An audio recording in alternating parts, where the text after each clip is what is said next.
ਲੋ ਜੀ, ਪੰਜਾਬ ਦੇ ਵਿੱਚ ਰਾਜਨੀਤੀ ਮੁੜ ਨਿਰਧਾਰਤ ਹੋਣ ਲੱਗ ਪਈ ਹੈ। ਰਾਜਨੀਤੀ ਦਾ ਨੈਰੇਟਿਵ ਅਗਲੀ ਚੋਣ ਦੇ ਨਜ਼ਰੀਏ ਤੋਂ ਸਾਫ਼ ਹੋਣਾ ਸ਼ੁਰੂ ਹੋ ਗਿਆ। ਇੱਕ ਵਾਰੀ ਮੁੜ ਸੈਂਟਰ ਸਟੇਜ ਵਿੱਚ ਉਹੀ ਮੁੱਦੇ ਆਉਣੇ ਸ਼ੁਰੂ ਹੋ ਗਏ ਆ ਜਿਨ੍ਹਾਂ ਨੇ ਇੱਥੋਂ ਦੀ ਡੋਮੀਨੇਟਿੰਗ ਪੋਲਿਟਿਕਸ ਨੂੰ ਪ੍ਰਭਾਸ਼ਿਤ ਕਰਨਾ ਹੈ।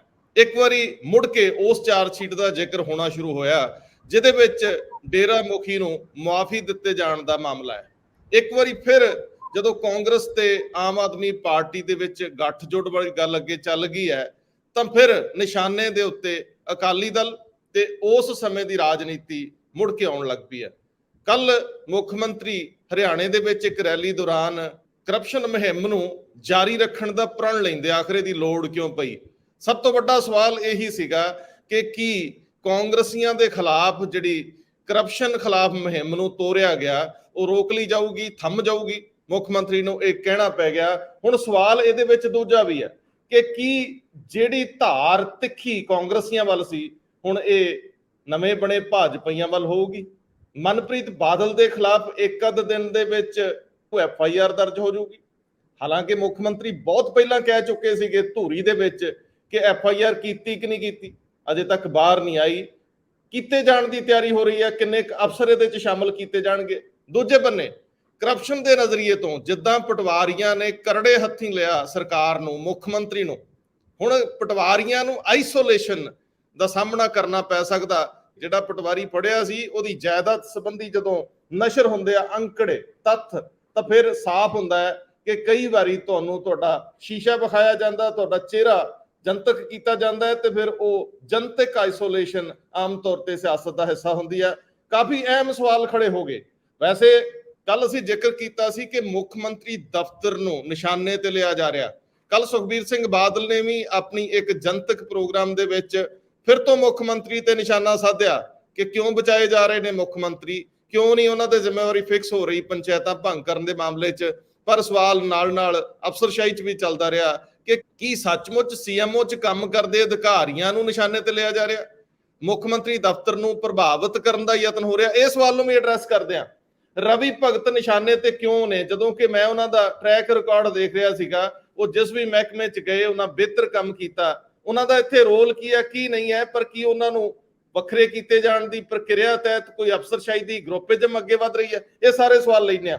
ਅਗਲਾ ਮੁੱਦਾ one nation one election. Ramnath Kovind ਸਾਬਕਾ ਰਾਸ਼ਟਰਪਤੀ ਲਾ ਅਧਿਕਾਰੀਆਂ ਨਾਲ ਮੀਟਿੰਗ ਕਰਦੇ ਆ, ਏਜੰਡੇ ਸੈੱਟ ਹੋ ਰਹੇ ਆ, ਸੁਰਖੀ ਵੱਡੀ ਹੋ ਰਹੀ ਆ ਤੇ ਆਖਰ ਦੇ ਵਿੱਚ ਚੱਲਾਂਗੇ ਸਿੱਖ ਪੋਲਿਟਿਕਸ ਹਰਿਆਣੇ ਦੀ। ਉਹਦੇ ਵਿੱਚ ਉੱਥੋਂ ਦੀ ਕਮੇਟੀ ਦੇ ਪ੍ਰਧਾਨ ਤੇ ਜਨਰਲ ਸੈਕਟਰੀ ਅਸਤੀਫਾ ਦੇ ਗਏ ਨੇ, ਬੜਾ ਵਿਵਾਦ ਚੱਲਿਆ ਹੋਇਆ ਸੀ। ਦੋ ਖਬਰਾਂ ਹੋਰ ਨੇ ਲਾਸਟ ਵਿੱਚ ਲਵਾਂਗੇ, ਪ੍ਰਸ਼ਾਸਨਿਕ ਘੇਰਿਆਂ ਦੀਆਂ ਖਬਰਾਂ ਨੇ।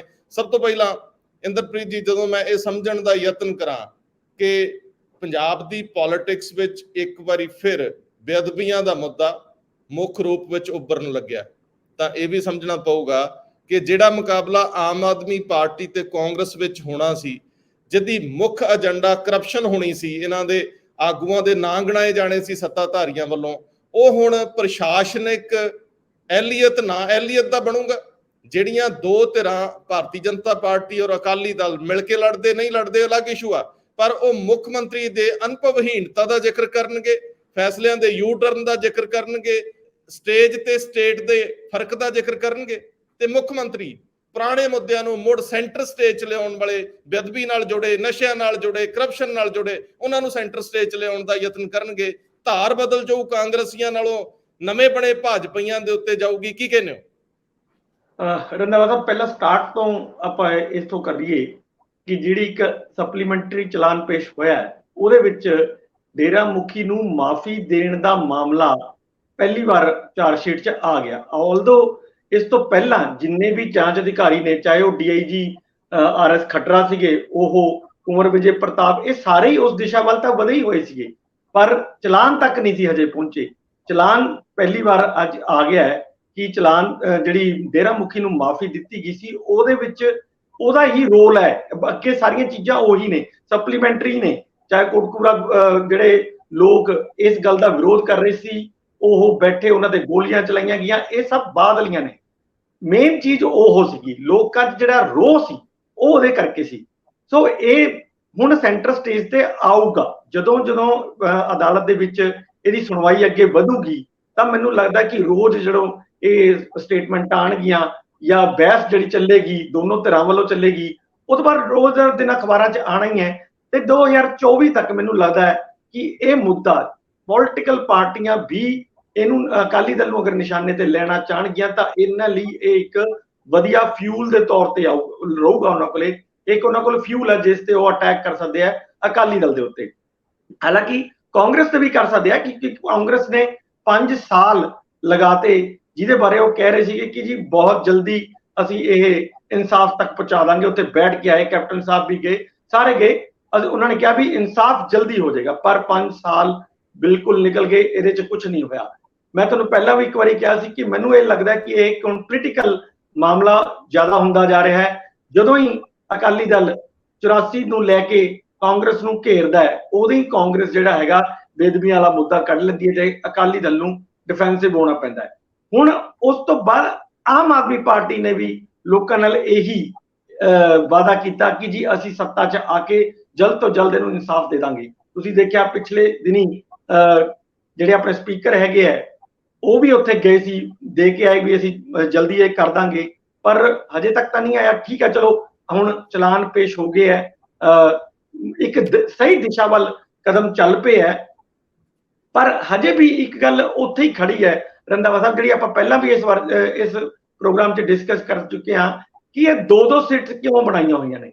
ਕਿ ਬੇਦਬੀ ਕਾਂਡ ਬਿਲਕੁਲ ਅਲੱਗ ਤੋਂ ਜਿਹੜਾ ਉਹਦੀ ਇਨਵੈਸਟੀਗੇਸ਼ਨ ਬਿਲਕੁਲ ਅਲੱਗ ਚੱਲ ਰਹੀ ਹੈ, ਔਰ ਕੋਟਕਪੂਰਾ ਗੋਲੀ ਕਾਂਡ ਦੀ ਬਿਲਕੁਲ ਅਲੱਗ ਚੱਲ ਰਹੀ ਹੈ, ਜਦਕਿ ਇਹ ਦੋਨੋਂ ਮੁੱਦੇ ਇੱਕੋ ਹੀ ਨੇ, ਇੱਕੋ ਚੀਜ਼ ਨਾਲ ਜੁੜੇ ਹੋਏ ਨੇ। ਸੋ ਮੈਨੂੰ ਲੱਗਦਾ ਕਿ ਇਹ ਜਿਹੜੀ SIT ਸੀ ਉਹਨੂੰ ਇੱਕੋ ਹੀ ਰੱਖਣਾ ਚਾਹੀਦਾ ਸੀ, ਔਰ ਉਹਨੂੰ ਕਹਿਣਾ ਚਾਹੀਦਾ ਸੀ ਕਿ ਉਹਦਾ ਦਾਇਰਾ ਜਿਹੜਾ ਹੈਗਾ ਉਹ ਦੋਨੋਂ ਹੀ ਨੇ।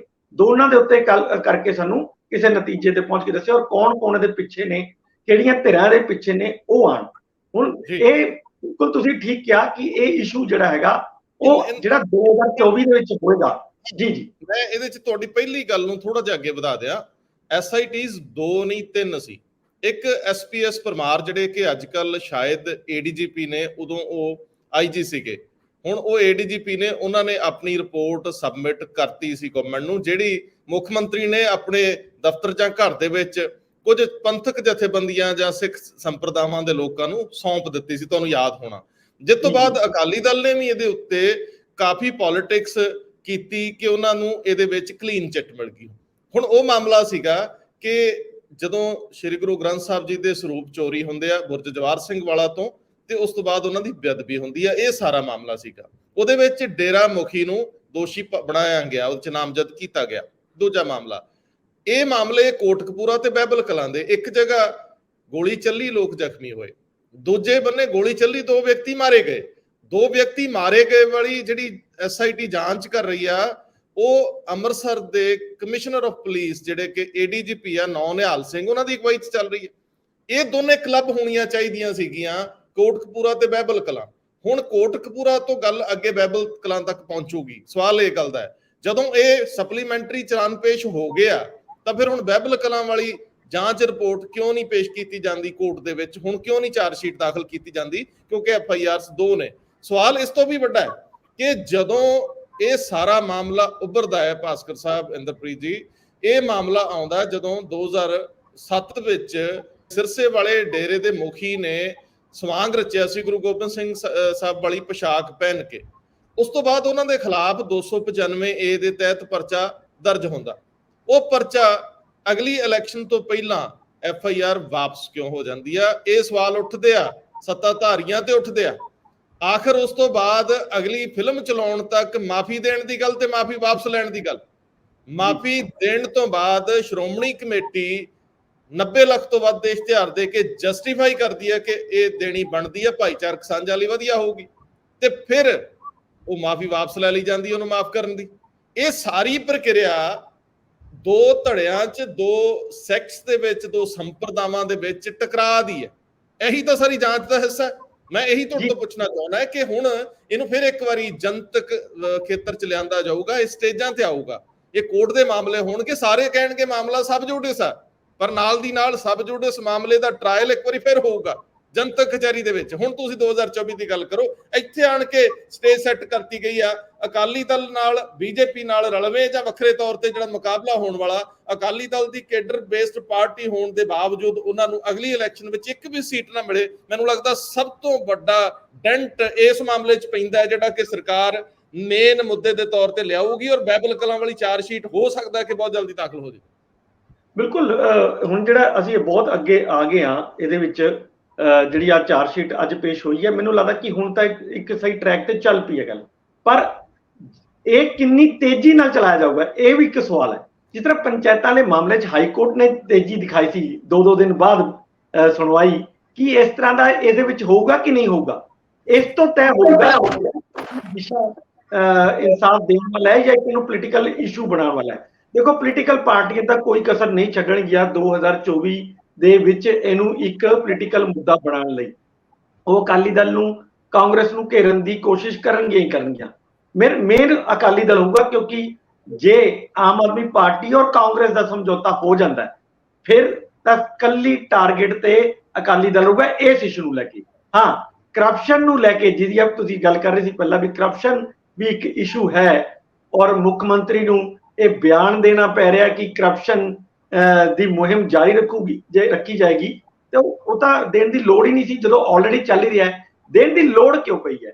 ਲੋੜ ਇਸ ਕਰਕੇ ਪਈ ਹੈ ਕਿ ਹੁਣ ਉਹਨਾਂ ਦੀ ਸਾਂਝ ਜਿਹੜੀ ਹੈ ਉਹ ਕਾਂਗਰਸ ਨਾਲ ਪੈ ਚੁੱਕੀ ਹੈ ਉੱਪਰਲੇ ਲੈਵਲ ਤੇ, ਹਜੇ ਥੱਲੜੇ ਲੈਵਲ ਤੇ ਨਹੀਂ ਹੈ, ਉੱਪਰਲੇ ਲੈਵਲ ਤੇ ਤਕਰੀਬਨ ਫਾਈਨਲ ਹੋ ਗਿਆ। ਹੁਣ ਤਾਂ ਸੀਟ ਸ਼ੇਅਰਿੰਗ ਤੇ ਹੈ, ਤੇ ਹੁਣ ਜੇ ਉਹ ਅਟੈਕ ਕਾਂਗਰਸ ਦੇ ਲੀਡਰਸ ਤੇ ਰੱਖਦੇ ਆ ਤਾਂ ਮੈਨੂੰ ਲੱਗਦਾ ਫਿਰ ਤਾਂ ਇਲੈਕਸ਼ਨਾਂ 'ਚ ਮੁਸ਼ਕਿਲ ਹੋ ਜਾਏਗਾ ਦੋਨਾਂ ਪਾਰਟੀਆਂ ਲਈ ਇਕੱਠੇ ਜਾਣਾ। ਇਸ ਕਰਕੇ ਜਿਹੜੇ ਦੂਜੀਆਂ ਪਾਰਟੀਆਂ ਨੇ, ਚਾਹੇ ਉਹ ਬੀਜੇਪੀ ਹੋਵੇ ਚਾਹੇ ਅਕਾਲੀ ਦਲ ਹੋਵੇ, ਉਹਨੂੰ ਜ਼ਰੂਰ ਜਿਹੜਾ ਹੈਗਾ ਉਹ ਨਿਸ਼ਾਨੇ ਤੇ ਰੱਖਿਆ ਜਾਊਗਾ। ਭਾਸਕਰ ਸਾਹਿਬ, ਐਨ ਕ੍ਰਿਸਟਲ ਕਲੀਅਰ ਹੋ ਗਈ ਪੰਜਾਬ ਦੀ ਰਾਜਨੀਤੀ। ਦੋ ਧੜੇ ਇਕੱਠੇ ਲੜਨਗੇ, ਭਾਵੇਂ ਸੀਟਾਂ ਵੰਡ ਲੈਣ ਤੇ ਭਾਵੇਂ ਇੱਕ ਦੂਜੇ ਦੇ ਖਿਲਾਫ ਕਮਜ਼ੋਰ ਉਮੀਦਵਾਰ ਦੇ ਦੇਣ। ਵੈਸੇ ਮੋਟੇ ਤੌਰ ਤੇ ਸੀਟਾਂ ਵੰਡਣ ਦੀ ਗੱਲ ਤੈਅ ਆ, ਜਿੱਦਾਂ ਆਮ ਆਦਮੀ ਪਾਰਟੀ ਦੇ ਲੀਡਰ ਕਲੀਅਰ ਕਰ ਰਹੇ ਆ। ਕਾਂਗਰਸੀਆਂ ਦੀ ਚੁੱਪ ਇਹਦੇ ਵਿੱਚ ਕਾਫੀ ਕੁਝ ਕਹਿ ਰਹੀ ਆ ਹੁਣ। ਲੇਕਿਨ ਹੁਣ ਮੁੱਦੇ ਨਿਰਧਾਰਨ ਦੀ ਜਿਹੜੀ ਗੱਲ ਆ, ਉਹ ਇੱਕ ਕਰਪਸ਼ਨ ਖਿਲਾਫ ਮੁਹਿੰਮ ਚੱਲਦੀ ਰਹੇਗੀ। ਇਹਦੇ ਤੇ ਜ਼ੋਰ ਦਿੱਤਾ ਜਾਣਾ, ਭਾਵੇਂ ਪਟਵਾਰੀਆਂ ਦੇ ਖਿਲਾਫ ਹੋਵੇ, ਤਹਿਸੀਲਦਾਰਾਂ ਦੇ ਖਿਲਾਫ ਹੋਵੇ। ਹੁਣ ਇੱਕ ਵਾਰੀ ਉਹਦੀ ਰੂਪਰੇਖਾ ਬਦਲ ਜਾਊਗੀ। ਨਵੇਂ ਬਣੇ ਭਾਜਪਾਈ ਕਾਂਗਰਸ ਚੋਂ ਗਏ ਲੋਕ ਸ਼ਾਇਦ ਮੁਸ਼ਕਲ ਚ ਆਉਣ, ਜਿਨ੍ਹਾਂ ਦੇ ਵਿੱਚ ਮਨਪ੍ਰੀਤ ਬਾਦਲ ਦੇ ਖਿਲਾਫ ਜਿਹੜੀ ਜਾਂਚ ਚੱਲ ਰਹੀ ਆ ਉਹਨੂੰ ਆਖਰੀ ਦਿਸ਼ਾ ਚ ਲਿਜਾ ਕੇ ਜਨਤਕ ਕਰਨ ਦਾ ਪ੍ਰੋਗਰਾਮ ਹੋਵੇ, ਭਾਵੇਂ ਪਟਵਾਰੀਆਂ ਦੀ ਜਿਹੜੀ ਜਾਇਦਾਦ ਆ ਉਹਦੇ ਇੱਕ ਦੇ ਅੰਕੜੇ ਦੇ ਕੇ ਲੋਕਾਂ ਨੂੰ ਇਨਕਰਜ ਕੀਤਾ ਗਿਆ ਹੋਵੇ ਕਿ ਇਹਨਾਂ ਨੇ ਕੀ ਕੀ ਬਣਾਇਆ, ਸਾਨੂੰ ਭੇਜੋ ਡਿਟੇਲਾਂ।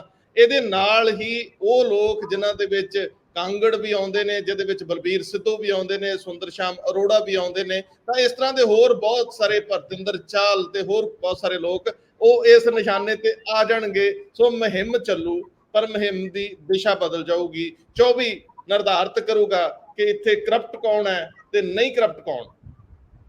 ਸਭ ਤੋਂ ਵੱਡੀ ਗੱਲ ਹੈਗੀ ਹੈ ਕਿ ਇਹ ਜਿਹੜੀ ਡੇਰਾ ਮੁਖੀ ਨੂੰ ਮਾਫੀ ਦੇਣ ਦਾ ਮੁੱਦਾ, ਇਹਦੇ ਉੱਤੇ ਮੈਂ ਬਿਲਕੁਲ ਜਲਦੀ ਦੇ ਵਿੱਚ ਸਾਰੀ ਡੇਟਾਂ ਦੇ ਹਿਸਾਬ ਨਾਲ ਕਲੈਰੀਫਾਈ ਕਰਨ ਦੀ ਕੋਸ਼ਿਸ਼ ਕਰਾਂਗਾ ਕਿ ਪਿਛਲੇ 9 ਸਾਲਾਂ ਦੇ ਵਿੱਚ ਹੋਇਆ।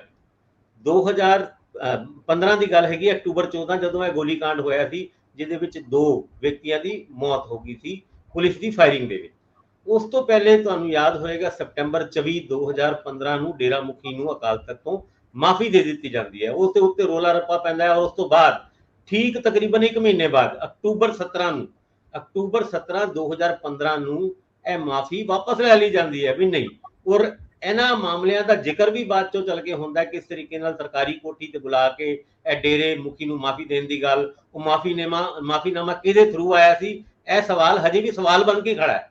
ਔਰ ਉਸ ਤੋਂ ਬਾਅਦ MSG2 ਉਹਨੂੰ ਬੈਨ, ਫਿਰ ਉਹਨੂੰ ਰਿਲੀਜ਼ ਕਰਨ ਦੀ, ਉਹਦੇ ਉੱਤੇ ਪ੍ਰੋਟੈਸਟ, ਇਹ ਸਾਰੀ ਗੱਲਾਂ ਦੇ ਬਾਵਜੂਦ 9 ਸਾਲਾਂ ਤੱਕ ਇਹ ਗੋਲੀकांड ਦੀ ਪ੍ਰੋਬ ਇਸ ਮੁੱਦੇ ਤੇ ਹੀ ਚੱਲਦੀ ਰਹੀ ਕਿ ਗੋਲੀ ਚਲਾਉਣ ਦੇ ਹੁਕਮ ਕਿੰਨੇ ਦਿੱਤੇ ਸੀਗੇ, ਜਦ ਕਿ ਮੁੱਦਾ ਤੇ ਅਸਲੀ ਇਹ ਸੀਗਾ। ਕਿਉਂਕਿ ਇਹ ਗੱਲ ਹੁਣ ਜਿਹੜੀ ਨਵੀਂ ਸੈਕੰਡ ਸੈਪਲੀਮੈਂਟਰੀ ਚਲਾਨ ਪੇਸ਼ ਕੀਤਾ ਹੈ ਫਰੀਦਕੋਟ ਕੋਰਟ ਦੇ ਵਿੱਚ 2446 ਪੇਜ ਦਾ, ਉਹਦੇ ਵਿੱਚ ਇਸ ਗੱਲ ਨੂੰ ਹੀ ਮੁੱਖ ਰੂਪ ਬਣਾਇਆ ਗਿਆ। ਤੁਸੀਂ ਅਕਾਲੀ ਦਲ ਦੀ ਰਾਜਨੀਤੀ ਨੂੰ ਦੇਖੋ, 2007 ਦੇ ਵਿੱਚ ਸਰਕਾਰ ਬਣਾਉਂਦੇ ਨੇ, ਉਹ 2012 ਦੇ ਵਿੱਚ ਰਿਪੀਟ ਕਰਦੇ ਨੇ, ਉਹ ਵੀ ਤਦ ਜਦ ਪੰਜਾਬ ਦੇ ਵਿੱਚ ਇਹ ਕਦੀ ਵੀ ਨਹੀਂ ਹੋਇਆ ਕਿ ਇੱਕ ਸਰਕਾਰ ਰਿਪੀਟ ਕੀਤੀ ਹੋਏ। ਔਰ 2012 ਤੋਂ ਬਾਅਦ 2015 ਉਹ ਗੋਲੀकांड ਉਹ ਬੇਅਦਬੀ ਉਸ ਤੋਂ ਬਾਅਦ ਲਗਾਤਾਰ ਅਕਾਲੀ ਦਲ ਦੀ ਰਾਜਨੀਤੀ ਦੇ ਵਿੱਚ ਨਿੰਗਾਰ ਆਉਂਦਾ ਰਿਹਾ ਔਰ ਵੱਖ-ਵੱਖ ਪੋਲੀਟੀਕਲ ਪਾਰਟੀਆਂ ਭਾਵੇਂ ਆਮ ਆਦਮੀ ਪਾਰਟੀ ਹੋਏ ਜਾਂ ਫਿਰ ਕਾਂਗਰਸ ਹੋਏ, ਇਹ ਦੋਨੋਂ ਇਸ ਗੱਲ ਦਾ ਹੀ ਲਾਹਾ ਲੈਂਦੀ ਰਹੀ। 2019 ਦੇ ਇਲੈਕਸ਼ਨ ਦੇ ਵਿੱਚ, ਲੋਕ ਸਭਾ ਇਲੈਕਸ਼ਨ ਦੇ ਵਿੱਚ ਕਾਂਗਰਸ ਨੇ 8 ਸੀਟਾਂ ਜਿੱਤੀ ਸੀ। ਮੁੱਦਾ ਸੀਗਾ ਆਮ ਆਦਮੀ ਕਾਂਗਰਸ ਨੇ ਕਦੀ ਵੀ ਕੈਪਟਨ ਅਮਰਿੰਦਰ ਸਿੰਘ ਉਹਨਾਂ ਦੀ ਕਾਰਗੁਜ਼ਾਰੀ ਨੂੰ ਕੋਈ ਮੁੱਦਾ ਬਣਾਇਆ ਸੀ? ਸਿਰਫ ਔਰ ਸਿਰਫ ਬੇਅਦਬੀਆਂ ਦੇ ਮੁੱਦੇ ਦੇ ਉੱਤੇ ਇਲੈਕਸ਼ਨ ਲੜ ਕੇ ਅਗਲਿਆਂ ਨੇ 8 ਸੀਟਾਂ ਜਿੱਤ ਲਈ ਸੀ।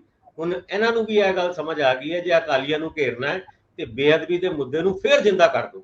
ਡੇਰਾ ਮੁਖੀ ਦੇ ਮਾਮਲੇ ਦੇ ਵਿੱਚ ਅਕਾਲੀ ਦਲ ਲੱਖ ਬਚਾਵ ਕਰ ਲਿਆ ਆਪਣਾ, ਇਸ ਬਚਾਵ ਨੂੰ ਸੰਗਤ ਕਦੀ ਵੀ ਨਹੀਂ ਮਾਫ ਕਰ ਸਕਦੀ ਔਰ ਇਸ ਗੱਲ ਨੂੰ ਹੁਣ ਸਿਖਰਲੇ ਮਤਲਬ ਮੁੱਢਲੇ ਤਰੀਕੇ ਨਾਲ ਅੱਗੇ ਲੈਣ ਵਾਸਤੇ ਇੱਕ ਕਵਾਇਦ ਰਚੀ ਗਈ ਹੈ। ਹੁਣ ਅਕਾਲੀ ਦਲ ਵਾਸਤੇ ਬਹੁਤ ਔਖਾ ਹੋ ਜਾਣਾ, ਕਿਉਂਕਿ ਇੱਕ ਚੀਜ਼ ਮੈਂ ਕਲੀਅਰ ਕਰ ਦਿਆਂ ਭਾਸਕਰ ਸਾਹਿਬ, ਇਹ ਜਾਂਚ ਇੰਨੀ ਲਟਕ ਚੁੱਕੀ ਆ, SITs ਬਣੀਆਂ ਨੇ, ਹਾਈ ਕੋਰਟ ਦੀਆਂ ਹਦਾਇਤਾਂ ਤੇ ਬਣੀਆਂ ਨੇ, ਪਰ ਜੇਕਰ ਆਮ ਵਿਅਕਤੀ ਵੀ ਸਮਝਦਾ ਹੈ ਕਿ ਗੋਲੀ ਚੱਲਣ ਤੱਕ ਨੌਬਤ ਕਿਉਂ ਆਈ, ਇਹਦੇ ਪਿੱਛੇ ਫਹਿਰਿਸਤ ਤਾਂ ਜਾਣੀਗਾ ਨਾ। ਇਹ ਕੁੰਵਰ ਵਿਜੇ ਪ੍ਰਤਾਪ ਨੇ ਵੀ ਤਾਂ ਇਸੇ ਤਰ੍ਹਾਂ ਦੀ ਬਣਾਈ ਸੀ, ਜਿਹਨੂੰ ਹਾਈ ਕੋਰਟ ਨੇ ਰੱਦ ਕਰਤਾ ਸੀਗਾ। ਲੇਕਿਨ ਹੁਣ ਜਦੋਂ ਕੜੀ ਨਾਲ ਕੜੀ ਜੁੜੂਗੀ ਤਾਂ ਇਹ ਜਾ ਕੇ ਸਮਾਂਗ ਰਚਨ ਤੱਕ ਜਾਊਗੀ, ਤੇ ਸਮਾਂਗ ਰਚਨ ਤੋਂ ਬਾਅਦ ਪੋਲੀਟੀਕਲੀ ਕਿੰਨੇ ਕੀ ਫਾਇਦਾ ਨੁਕਸਾਨ, ਉਹ ਸਾਰੀਆਂ ਗੱਲਾਂ ਆਉਣਗੀਆਂ। ਸੋ ਚਾਰਜ ਸ਼ੀਟ ਨੇ ਦਾਖਲ ਜਿਹੜਾ ਹੁਣ ਹੋਣਾ ਜਾਂ ਹੋਈ ਆ, ਇਹਨੂੰ ਬਹੁਤ ਦੇਰ ਪਹਿਲਾਂ ਹੋ ਜਾਣਾ ਚਾਹੀਦਾ ਸੀ। ਲੋਕ ਇਨਸਾਫ ਭਾਲਦੇ ਆ, ਤੁਸੀਂ ਇਹਨਾਂ ਲੜੀਆਂ ਤੇ ਕੜੀਆਂ ਨੂੰ ਜੋੜੇ ਬਿਨਾਂ ਅੱਗੇ ਨਹੀਂ ਵੱਧ ਸਕਦੇ। ਅਕਾਲੀ ਦਲ ਨੂੰ ਇਹਨਾਂ ਗੱਲਾਂ ਦੇ ਜਨਤਕ ਜਵਾਬ ਦੇਣੇ ਹੀ ਪੈਣੇ ਨੇ ਕਿ ਉਹ ਕਿਹੜੀਆਂ ਮਜਬੂਰੀਆਂ ਸੀ ਜਿਨ੍ਹਾਂ ਦੇ ਵਿੱਚ ਉਹਨਾਂ ਨੇ ਐਸੇ ਫੈਸਲੇ ਲਏ ਵੱਖ-ਵੱਖ ਮੌਕਿਆਂ ਤੇ, ਜਿਹਦਾ ਉਹਨਾਂ ਨੂੰ ਭੁਗਤਾਨ ਵੀ ਕਰਨਾ ਪਿਆ, ਪੋਲੀਟੀਕਲੀ ਨੁਕਸਾਨ ਸਹਿ ਕੇ। ਹੁਣ ਤੁਸੀਂ ਆਓ ਕਰਪਸ਼ਨ ਵਾਲੇ ਮਾਮਲੇ ਤੇ। ਬਿਲਕੁਲ ਠੀਕ ਕਹਿ ਰਹੇ ਹੋ ਤੁਸੀਂ। ਆ ਜਿਹੜਾ ਮੁੱਦਾ ਹੈਗਾ ਔਰ ਜਿਹੜਾ ਸੈਕੰਡ ਸਪਲੀਮੈਂਟਰੀ ਚਲਾਨ ਦੇ ਵਿੱਚ ਜਿਸ ਮੁੱਦੇ ਨੂੰ ਉਠਾਇਆ, ਕਿਉਂਕਿ ਉਹਨਾਂ ਦਿਨਾਂ ਦੇ ਵਿੱਚ ਤੁਹਾਨੂੰ ਵੀ ਯਾਦ ਹੋਏਗਾ, ਸਿਰਫ ਡੇਰਾ ਮੁਖੀ ਨੂੰ ਮਾਫੀ ਦੇ ਮੁੱਦੇ ਤੋਂ ਬਾਅਦ ਉਹਨਾਂ ਦਿਨਾਂ ਦੇ ਵਿੱਚ ਇਹ ਬੇਅਦਬੀ ਹੋਈ ਸੀ ਔਰ ਬਾਰ-ਬਾਰ ਇਹ ਗੱਲਾਂ ਸਾਹਮਣੇ ਆਈਆਂ। ਭਾਵੇਂ 2017 ਦਾ ਮੋੜ ਬਲਾਸਟ ਹੋਏ, ਉਹਦੇ ਵੀ ਤਾਰ ਡੇਰੇ ਦੇ ਗੇਟ ਤੱਕ ਗਏ ਸੀ, ਗੇਟ ਦੇ ਅੰਦਰ ਨਹੀਂ ਵੜੇ। ਯਾਨੀ ਉਸ ਮੁੱਦੇ ਦੇ ਉੱਤੇ ਵੀ ਹਜੇ ਤੱਕ ਬਹੁਤੀ ਕਾਰਵਾਈ ਨਹੀਂ ਹੋਈ। ਆ ਜਿਹੜਾ ਬੇਅਦਬੀਆਂ ਦਾ ਮੁੱਦਾ ਸੀਗਾ, ਇਹਦੇ ਵਿੱਚ ਮਹਿੰਦਰਪਾਲ ਬਿੱਟੂ ਦਾ ਫੜਿਆ ਜਾਣਾ, ਉਹਦਾ ਜੇਲ੍ਹ ਦੇ ਵਿੱਚ ਮਾਰਿਆ ਜਾਣਾ, ਇਹ ਬਹੁਤ ਵੱਡੇ ਮੁੱਦੇ ਸੀ, ਪਰ ਸਰਕਾਰਾਂ ਨੇ ਇਸ ਮੁੱਦਿਆਂ ਨੂੰ ਥੈਲੇ 'ਚ ਬੰਦ ਕਰਕੇ ਰੱਖਿਆ। ਹੁਣ ਵਕਤ ਆ ਗਿਆ ਇਹਨਾਂ ਮੁੱਦਿਆਂ ਨੂੰ ਥੈਲੇ ਤੋਂ ਕੱਢਣ ਦੀ, ਔਰ ਥੈਲੇ ਤੋਂ ਕੱਢ ਕੇ ਸੈਕੰਡ ਸਪਲੀਮੈਂਟਰੀ ਚਲਾਨ ਦੇ ਵਿੱਚ ਪੇਸ਼ ਕਰਤਾ, ਤਾਂ ਕਿ ਆਉਣ ਵਾਲੇ 2024 ਦੇ ਇਲੈਕਸ਼ਨ ਜਾਂ ਫਿਰ 2027 ਦੇ ਇਲੈਕਸ਼ਨ, ਉਸ ਤੋਂ ਪਹਿਲੇ ਇਹਨਾਂ ਮੁੱਦਿਆਂ ਨੂੰ ਹੋਰ ਗਰਮ ਕਰ ਦਿੱਤਾ ਜਾਏ। ਤੁਹਾਨੂੰ ਯਾਦ ਹੋਏਗਾ ਅਕਾਲੀ ਦਲ ਦੇ ਵਿੱਚ ਕਈ ਵਾਰ ਭਾਵੇਂ ਝੋਲਾ ਕਮੇਟੀ ਦੇ ਵਿੱਚ ਇਹ ਸੁਜੈਸ਼ਨ ਆਇਆ ਸੀਗਾ ਕਿ ਅਕਾਲ ਤਖਤ ਦੇ ਸਾਹਮਣੇ ਜਾ ਕੇ ਉਹਨਾਂ ਭੁੱਲਾਂ ਨੂੰ ਬਖਸ਼ਾਉਣ ਦੀ ਗੱਲ, ਯਾਨੀ ਭੁੱਲਾਂ ਨੂੰ ਦੱਸ ਕੇ ਬਖਸ਼ਾਉਣ ਦੀ ਗੱਲ ਕੀਤੀ ਜਾਏ। ਉਹਦੇ ਵਿੱਚ ਮਾਫੀਨਾਮਾ ਦਾ ਵੀ ਜ਼ਿਕਰ ਸੀਗਾ। ਹੁਣ ਇਹ ਮੁੱਦਾ ਕਾਫੀ ਅੱਗੇ ਲੰਘ ਗਿਆ, ਸੈਕੰਡ ਸਪਲੀਮੈਂਟਰੀ ਚਲਾਨ ਦੇ ਵਿੱਚ ਪੇਸ਼ ਕੀਤਾ। ਹਾਂ, ਹੁਣ ਗੱਲ ਆਉਂਦੀ ਹੈ ਕਰਪਸ਼ਨ ਦੀ ਮੁਹਿੰਮ ਤੇ। ਭਾਸਕਰ ਸਾਹਿਬ, ਇੱਥੇ ਵੀ ਇੱਕ ਪਲ ਲਈ ਜੇ ਤੁਸੀਂ ਮੈਨੂੰ ਇਜਾਜ਼ਤ ਦਿਓ, ਤੁਸੀਂ ਗੱਲ ਇੱਥੋਂ ਸ਼ੁਰੂ ਕਰ ਲਓ। ਮੈਂ ਇੰਦਰਪ੍ਰੀਤ ਨੂੰ ਇਹਦੇ ਵਿੱਚ ਜ਼ਰੂਰ ਸ਼ਾਮਲ ਕਰਨਾ ਚਾਹੂੰਗਾ। ਇਹਨਾਂ ਨੇ ਰਿਪੋਰਟ ਕੀਤੀਆਂ ਸਾਰੀਆਂ ਸਮੇਂ-ਸਮੇਂ ਦੇ ਉੱਤੇ ਉਹ ਘਟਨਾਵਾਂ। ਇੰਦਰਪ੍ਰੀਤ ਜੀ, ਜਦੋਂ ਮਹਿੰਦਰਪਾਲ ਬਿੱਟੂ ਦਾ ਕਤਲ ਹੁੰਦਾ, ਉਹਦੇ ਉੱਤੇ ਉੱਚ ਪੱਧਰੀ ਜਾਂਚ ਅਜੇ ਤੱਕ ਕਿਉਂ ਨਹੀਂ ਹੋਈ? ਸਭ ਤੋਂ ਵੱਡੀ ਕੜੀ ਬੇਅਦਬੀਆਂ ਹੋਣ ਤੋਂ ਲੈ ਕੇ ਨੌਬਤ ਇੱਥੋਂ ਤੱਕ ਆਉਣ ਤੱਕ, ਔਰ ਡੇਰੇ ਵਾਲੀ ਸਾਈਡ ਤੋਂ ਜਿਵੇਂ ਅਕਸਰ ਉਹਨਾਂ ਨੂੰ ਮੁਲਜ਼ਮਾਂ ਦੀ ਸੂਚੀ 'ਚ ਰੱਖਿਆ ਗਿਆ, ਡੇਰਾ ਮੁਖੀ ਨੂੰ ਵੀ ਰੱਖਿਆ ਗਿਆ, ਤੇ ਇਹੀ ਇੱਕ ਕੜੀ ਸੀਗੀ ਜਿਸ ਕੜੀ ਨੇ ਸਾਰੇ ਕੇਸ ਨੂੰ ਕ੍ਰਿਸਟਲ ਕਲੀਅਰ ਤਰੀਕੇ ਨਾਲ ਦਿਖਾਉਣਾ ਸੀ, ਸ਼ੋਕੇਸ ਕਰਨਾ ਸੀਗਾ ਕੋਰਟਾਂ ਦੇ ਸਾਹਮਣੇ। ਮਹਿੰਦਰਪਾਲ ਬਿੱਟੂ ਦੇ ਮਾਮਲੇ 'ਚ ਜਾਂਚ ਕਿਉਂ ਨਹੀਂ ਹੋਈ? ਇਹ ਸਵਾਲ ਸਭ ਤੋਂ ਅਹਿਮ ਆ। ਇਹ ਕਤਲ ਸਾਜ਼ਿਸ਼ਨ ਕਤਲ ਹੋ ਸਕਦਾ, ਇਹਦੇ ਉੱਤੇ ਅਜੇ ਕੋਈ ਕੂਣੀ ਨਹੀਂ ਕੱਤੀ ਗਈ। ਰੰਧਾਵਾ ਸਾਹਿਬ, ਦੇਖੋ, ਗੁਰੂ ਗ੍ਰੰਥ ਸਾਹਿਬ ਦੀ ਬੇਦਬੀ ਨੂੰ ਵੀ ਇੱਕ ਸਾਜ਼ਿਸ਼ ਦੇ ਤਹਿਤ ਹੀ ਦੇਖਿਆ ਜਾ ਰਿਹਾ ਸੀ, ਤੇ ਉਸ ਜੇ ਹੁਣ ਉਹ ਸਾਜ਼ਿਸ਼ ਹੈ ਤਾਂ ਇਹਦਾ ਮਤਲਬ ਹੈ ਕਿ ਉਹਨੂੰ ਜਿਹੜੇ ਕਰਵਾਉਣ ਵਾਲੇ ਨੇ ਉਹ ਵੀ ਫਿਰ ਇੱਕ ਇੱਕ ਕਰਕੇ, ਜਿਹਨੂੰ ਐ ਕਹਿ ਸਕਦੇ ਹਾਂ ਵੀ ਇੱਕ ਇੱਕ ਕਰਕੇ ਹਟਾਏ ਜਾਣੇ, ਇਹ ਵੀ ਹੋ ਸਕਦਾ, ਕਿਉਂਕਿ ਇਹਦੇ ਤੋਂ ਕਦੀ ਪਰਦਾ ਤਾਂ ਉੱਠਿਆ ਹੀ ਨਹੀਂ ਕਿ ਹੋਇਆ ਕਿਵੇਂ। ਤਾਂ ਜਿਹੜੇ ਬੰਦਿਆਂ ਨੂੰ ਮਤਲਬ ਆਰੋਪਿਤ ਕੀਤਾ ਗਿਆ ਕਿ ਇਹ ਹੋ ਸਕਦੇ ਆ, ਉਹਨਾਂ ਨੂੰ ਤੁਸੀਂ ਦੇਖੋ, ਅਗਰ ਤੁਸੀਂ ਕੱਲੇ ਮਹਿੰਦਰਪਾਲ ਬਿੱਟੂ ਦੀ ਗੱਲ ਕਿਉਂ ਕਰ ਰਹੇ ਹੋ, ਇਹਦੇ ਵਿੱਚ ਹੁਣ ਤੱਕ 7 ਬੰਦੇ ਅਲੱਗ-ਅਲੱਗ ਥਾਵਾਂ ਤੇ ਮਾਰੇ ਜਾ ਚੁੱਕੇ ਆ। ਉਹ ਕਿਹਨੇ ਮਾਰੇ ਨੇ ਹਜੇ ਤੱਕ ਇਹ ਵੀ ਨਹੀਂ ਕਿਤੇ ਆਇਆ। ਚਲੋ, ਇੱਕ ਮਹਿੰਦਰਪਾਲ ਬਿੱਟੂ ਤਾਂ ਦੇਖੋ ਜੇਲ੍ਹ 'ਚ ਮਾਰਿਆ ਗਿਆ, ਉਹ ਤਾਂ ਮੈਨੂੰ ਲੱਗਦਾ ਕਿ ਕੋਈ ਇੰਨਾ ਔਖਾ ਹੈ ਹੀ ਨਹੀਂ ਕਿ ਉਹਦੇ ਇੰਦਰਪ੍ਰੀਤ ਜੀ ਸਿਕਿਉਰਿਟੀ ਜੇਲ੍ਹ 'ਚ ਮਾਰਿਆ ਗਿਆ। ਹਾਂ, ਮਤਲਬ ਉਹੀ ਮੈਂ ਕਹਿ ਰਿਹਾ, ਹਾਈ ਸਿਕਿਉਰਿਟੀ ਜੇਲ੍ਹ ਹੈ ਜਿਹੜੀ 90 ਦੀ, ਉਹਦੇ 'ਚ ਮਾਰਤਾ। ਮਤਲਬ ਉਹਦੇ ਬਾਰੇ ਤਾਂ ਮਤਲਬ ਕੋਈ ਪਤਾ ਨਹੀਂ ਨਾ ਕਰਨਾ ਵੀ ਕਿਹਨੇ ਮਾਰਿਆ, ਉਹ ਤਾਂ ਸਭ ਦੇ ਸਾਹਮਣੇ ਹੀ ਹੈ। ਪਰ ਤੁਸੀਂ ਦੇਖੋ, ਉਸ ਤੋਂ ਇਲਾਵਾ ਜਿਹੜੇ 5 ਹੋਰ ਮਾਰੇ ਗਏ ਹੈ, ਉਹ ਵੱਖ-ਵੱਖ ਥਾਵਾਂ ਤੇ ਮਾਰੇ ਗਏ। ਕਿਸੇ ਨੂੰ ਕੋਈ ਦੁਕਾਨ ਤੇ ਮਾਰਤਾ, ਕਿਸੇ ਨੂੰ ਬਾਜ਼ਾਰ 'ਚ ਮਾਰਤਾ, ਕਿਤੇ ਮਾਰਤਾ। ਸੋ ਇਹ ਤਾਂ ਪਤਾ ਲਗਾਣੇ ਔਖੇ ਨੇ ਕਿਉਂਕਿ ਬੰਦਾ ਮਾਰ ਕੇ ਭੱਜ ਗਿਆ। ਹਾਲਾਂਕਿ ਪੁਲਿਸ ਦਾ ਕੰਮ ਹੈ, ਉਹ ਕਰ ਸਕਦੇ ਪਤਾ ਜੇ ਕਰਨਾ ਚਾਹਣ ਤਾਂ, ਪਰ ਜਿਹੜਾ ਬੰਦਾ ਹਾਈ ਸਿਕਿਉਰਿਟੀ ਜੇਲ੍ਹ 'ਚ ਮਾਰਿਆ ਗਿਆ ਉਹਦੇ ਬਾਰੇ ਤਾਂ ਘੱਟੋ ਘੱਟ ਦੱਸ ਦਿਓ ਵੀ ਉਹਦੇ ਪਿੱਛੇ ਸਾਜ਼ਿਸ਼ ਕੀ ਹੈ। ਸੋ ਜਿਹੜਾ ਇਹ ਟੋਟਲ ਸਾਰਾ ਮਾਮਲਾ ਹੀ ਹੈ ਨਾ ਜੀ, ਉਹ ਇੱਕ ਬਹੁਤ ਹੀ ਜਿਹਨੂੰ ਕਹਿੰਦੇ ਆ ਕਿ ਇੰਨਾ ਰਹੱਸਮਈ ਬਣਾਤਾ ਹੈ ਕਿ ਕੋਈ ਇਹ ਨਹੀਂ ਪਤਾ ਹਜੇ ਤੱਕ ਕਰ ਸਕਿਆ ਵੀ ਪਹਿਲਾਂ ਉਹ ਬੇਦਬੀ ਦੀਆਂ ਘਟਨਾਵਾਂ ਕਿਹਨੇ ਕੀਤੀਆਂ। ਕੋਈ ਕਿਸੇ ਨੂੰ ਜ਼ਿੰਮੇਵਾਰ ਠਹਿਰਾ ਰਿਹਾ, ਕੋਈ ਕਿਸੇ ਨੂੰ, ਹਜੇ ਤੱਕ ਕਿਸੇ ਦੇ ਸਾਹਮਣੇ ਕੁਝ ਨਹੀਂ ਹੈਗਾ।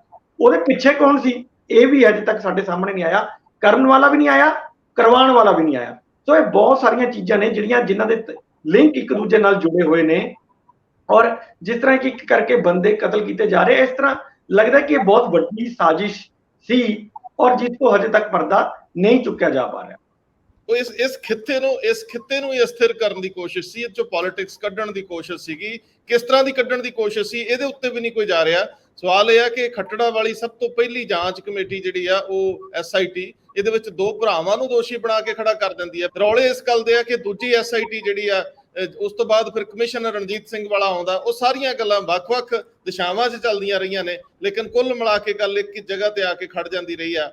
ਉਹ ਸਾਰੀਆਂ ਚੀਜ਼ਾਂ ਦੇ ਉੱਤੋਂ ਪਰਦਾ ਉੱਠਣਾ ਚਾਹੀਦਾ। ਹੁਣ ਭਾਸਕਰ ਸਾਹਿਬ ਤੁਸੀਂ ਇਸ ਗੱਲ ਨੂੰ ਅੱਗੇ ਵਧਾਓ ਕਿ ਆਖਰ ਆਪਾਂ ਤਰਜੀਹਾਂ ਤੈਅ ਕਰਤੀਆਂ, ਹੁਣ ਕਰਪਸ਼ਨ ਖਿਲਾਫ ਮੁਹਿੰਮ ਜਾਰੀ ਰੱਖਾਂਗੇ, ਪਰ ਕਿਵੇਂ ਰੱਖਣੀ ਆ ਸਾਡੀ ਮਰਜ਼ੀ। 2024 ਤੋਂ ਪਹਿਲੇ ਕਿਸੇ ਵੀ ਪੋਲੀਟੀਕਲ ਪਾਰਟੀ ਵਾਸਤੇ ਆਪਣੇ ਦੁਸ਼ਮਣ ਨੂੰ ਚੁਣਨਾ ਤੈਅ ਹੁੰਦਾ ਹੈ, ਤੇ ਹੁਣ ਦੁਸ਼ਮਣ ਚੁਣਨ ਦਾ ਟਾਈਮ ਆ ਗਿਆ। ਕਾਰਨ ਕਿ ਜਿਨ੍ਹਾਂ ਦੇ ਨਾਲ ਹਜੇ ਤੱਕ ਆਪਾਂ ਕਰਪਸ਼ਨ ਦੀ ਮੁਹਿੰਮ ਚਲਾ ਰਹੇ ਸੀ, ਜਿਨ੍ਹਾਂ ਦੇ ਖਿਲਾਫ ਚਲਾ ਰਹੇ ਸੀਗੇ, ਉਹ ਤੇ ਹੁਣ ਆਪਣੇ ਵਿੱਚ ਹੀ ਰਲਣ ਵਾਲੇ ਨੇ। ਔਰ ਜਿਹੜੇ ਕੁ ਸੰਕੇਤ ਆ ਰਹੇ ਨੇ ਕਿ ਕਾਂਗਰਸ ਦੇ ਨਾਲ ਆਮ ਆਦਮੀ ਪਾਰਟੀ ਦਾ ਸ਼ਾਇਦ ਸੀਟ ਸ਼ੇਅਰਿੰਗ ਅਰੇਂਜਮੈਂਟ ਤਕਰੀਬਨ ਫਾਈਨਲ ਸਟੇਜ ਤੇ ਪਹੁੰਚ ਗਿਆ। ਕੱਲ ਮੁੱਖ ਮੰਤਰੀ ਭਿਵਾਨੀ ਦੇ ਵਿੱਚ ਇੱਕ ਰੈਲੀ ਕਰ ਰਹੇ ਸੀ, ਕਿਉਂਕਿ ਹਰਿਆਣਾ ਦੇ ਵਿੱਚ ਵੀ ਆਮ ਆਦਮੀ ਪਾਰਟੀ ਗੱਜ ਵੱਜ ਕੇ ਇਲੈਕਸ਼ਨ ਦੇ ਵਿੱਚ ਪਾਰਟਿਸਿਪੇਟ ਕਰਨ ਵਾਸਤੇ ਤਿਆਰ ਹੈ। ਉੱਥੇ ਇਹਨਾਂ ਨੇ ਕਿਹਾ ਕਿ ਅਸੀਂ, ਮੁੱਖ ਮੰਤਰੀ ਜਦ ਬੋਲ ਰਹੀ ਸੀ ਚੇਚੇ ਤੌਰ ਤੇ ਇਹ ਗੱਲ ਕਹੀ, ਉਹ ਮੈਂ ਹੁਣ ਪੜ੍ਹ ਕੇ ਵੀ ਦੁਬਾਰਾ, ਹੈਡਲਾਈਨ ਹੀ ਹੈਗੀ ਹੈ, ਪੰਜਾਬ ਮੇਂ ਭ੍ਰਿਸ਼ਟਾਚਾਰ ਕੇ ਵਿਰੁੱਧ ਅਭਿਆਨ ਜਾਰੀ ਰਹੇਗਾ। ਦੱਸੋ ਭਗਵੰਤ ਮਾਨ ਜੀ, ਤੁਹਾਨੂੰ ਇਹ ਗੱਲ ਕਹਿਣ ਦੀ ਲੋੜ ਕਿਉਂ ਪਈ? ਜਾਰੀ ਰਹੇਗਾ, ਇਹਦੇ ਵਿੱਚ ਕਹਿਣ ਦੀ ਵੀ ਲੋੜ ਹੈਗੀ ਹੈ? ਯਾਨੀ ਤੁਹਾਨੂੰ ਆਪ ਡਾਊਟ ਸੀਗਾ ਜਾਂ ਤੁਹਾਨੂੰ ਲੋਕਾਂ ਨੂੰ ਤੁਹਾਡੇ ਤੇ ਡਾਊਟ ਸੀਗਾ ਕਿ ਹੁਣ ਅਭਿਆਨ ਹੈ ਰੁਕ ਜਾਊਗਾ? ਚਲੋ ਹੁਣ ਜਾਰੀ ਰਹੇਗਾ, ਕਿਹਨਾਂ ਦੇ ਖਿਲਾਫ ਜਾਰੀ ਰਹੇਗਾ ਇਸ ਹੈਡਲਾਈਨ ਦੇ ਵਿੱਚ ਇਹ ਤੇ ਨਹੀਂ ਹੈ, ਪਰ ਅੰਦਰੋਂ ਇਹ ਗੱਲ ਨਿਕਲ ਕੇ ਆਈ ਹੈ। ਮਨਪ੍ਰੀਤ ਬਾਦਲ ਹੁਣ, ਜਿਨ੍ਹਾਂ ਦੇ ਬਾਰੇ ਚ ਅੱਜ ਇੱਕ ਪੰਜਾਬੀ ਅਖਬਾਰ ਦੇ ਵਿੱਚ ਖਬਰ ਵੀ ਛਪੀ ਹੈ ਕਿ ਵੀ ਲਾਸਟ ਬਿਲਕੁਲ ਸਿਰੇ ਤੇ ਪਹੁੰਚ ਗਈ ਇਨਵੈਸਟੀਗੇਸ਼ਨ ਤੇ ਕਦੀ ਵੀ ਐਕਸ਼ਨ ਲਿੱਤਾ ਜਾ ਸਕਦਾ ਹੈ। ਔਰ ਸੁੰਦਰ ਸ਼ਾਮ ਅਰੋੜਾ ਦੀ ਗੱਲ ਕਰੀਏ ਤੇ ਭਾਵੇਂ ਛੱਤੀਸਗੜ੍ਹ ਹੋਏ ਜਾਂ ਫਿਰ ਮੱਧ ਪ੍ਰਦੇਸ਼, ਉੱਥੇ ਜਦ ਮੁੱਖ ਮੰਤਰੀ ਸਾਡੇ ਭਾਸ਼ਣ ਦੇ ਰਹੇ ਸੀ ਤੇ ਨੋਟਾਂ ਗਿਣਨ ਦੀ ਮਸ਼ੀਨ ਦਾ ਜ਼ਿਕਰ ਕੀਤਾ ਸੀਗਾ, ਆਸ਼ੂ ਉਹਨਾਂ ਦੇ ਉਸ ਗਬਨ ਦੀ ਗੱਲ ਤੱਕ ਨਹੀਂ ਕੀਤੀ, ਧਰਮਸੋਤ ਉਹਨਾਂ ਦੇ ਉਸ ਪੀੜਾਂ ਦੇ ਵੇਚਣ ਤੱਕ ਦੀ ਗੱਲ ਤੱਕ ਨਹੀਂ ਕੀਤੀ, ਲੇਕਿਨ ਸੁੰਦਰ ਸ਼ਾਮ ਅਰੋੜਾ ਦੀ ਉਹ ਨੋਟ ਗਿਣਨ ਵਾਲੀ ਮਸ਼ੀਨ ਦਾ ਜ਼ਿਕਰ ਉਹਨਾਂ ਨੇ ਜ਼ਰੂਰ ਉੱਤੇ ਕੀਤਾ ਸੀਗਾ। ਹੁਣ ਤੁਹਾਡੀ ਗੋਲ ਪੋਸਟ ਚੇਂਜ ਹੋ ਰਹੀ ਹੈ। ਪਹਿਲੇ ਸੀਗੀ ਕਾਂਗਰਸ, ਹੁਣ ਉਸ ਤੋਂ ਬਾਅਦ ਹੁਣ ਬੀਜੇਪੀ ਦੇ ਲੀਡਰ, ਉਹ ਵੀ ਖਾਸ ਕਰਕੇ ਕਾਂਗਰਸ ਛੱਡ ਕੇ ਬੀਜੇਪੀ ਦੇ ਵਿੱਚ ਗਏ ਲੀਡਰ, ਕਿਉਂਕਿ ਉਹ ਸੌਖੀ ਗੋਲ ਪੋਸਟ ਹੈ। ਬੀਜੇਪੀ ਦੇ ਨਾਲ ਪੰਗੇ ਲੈਣ ਤੋਂ ਪਹਿਲੇ ਡਰ ਲੱਗਦਾ ਹੈ ਕਿ ਉਹਨਾਂ ਦੇ ਕੋਲ ਈਡੀ ਵੀ ਹੈਗੀ ਹੈ, ਹੋਰ ਵੀ ਕਈ ਏਜੰਸੀਆਂ ਹੈਗੀਆਂ ਜਿਹੜੀ ਆਲੇ ਦੁਆਲੇ ਤੁਹਾਡੇ ਮਗਰ ਨਾ ਪਾ ਦੇਣ, ਤੇ ਇਹ ਜਿਹੜੇ ਸੌਖੇ ਟਾਰਗੇਟ ਹੈਗੇ ਆ ਉਹਨਾਂ ਨੂੰ ਫਿਲਹਾਲ ਇੱਕ ਪੋਲ ਦਾ, ਇਲੈਕਸ਼ਨ ਦਾ ਮੁੱਦਾ, ਕਰਪਸ਼ਨ ਦੇ ਖਿਲਾਫ ਚਲਾਈ ਜਾਣ ਵਾਲੀ ਮੁਹਿੰਮ ਦਾ ਮੁੱਦਾ ਅੱਗੇ ਵਧਾਉਣ ਦੇ ਨਾਂ ਤੇ ਇਹ ਗੱਲਾਂ ਹੁਣ ਤੁਰ ਪਈ ਹੈ।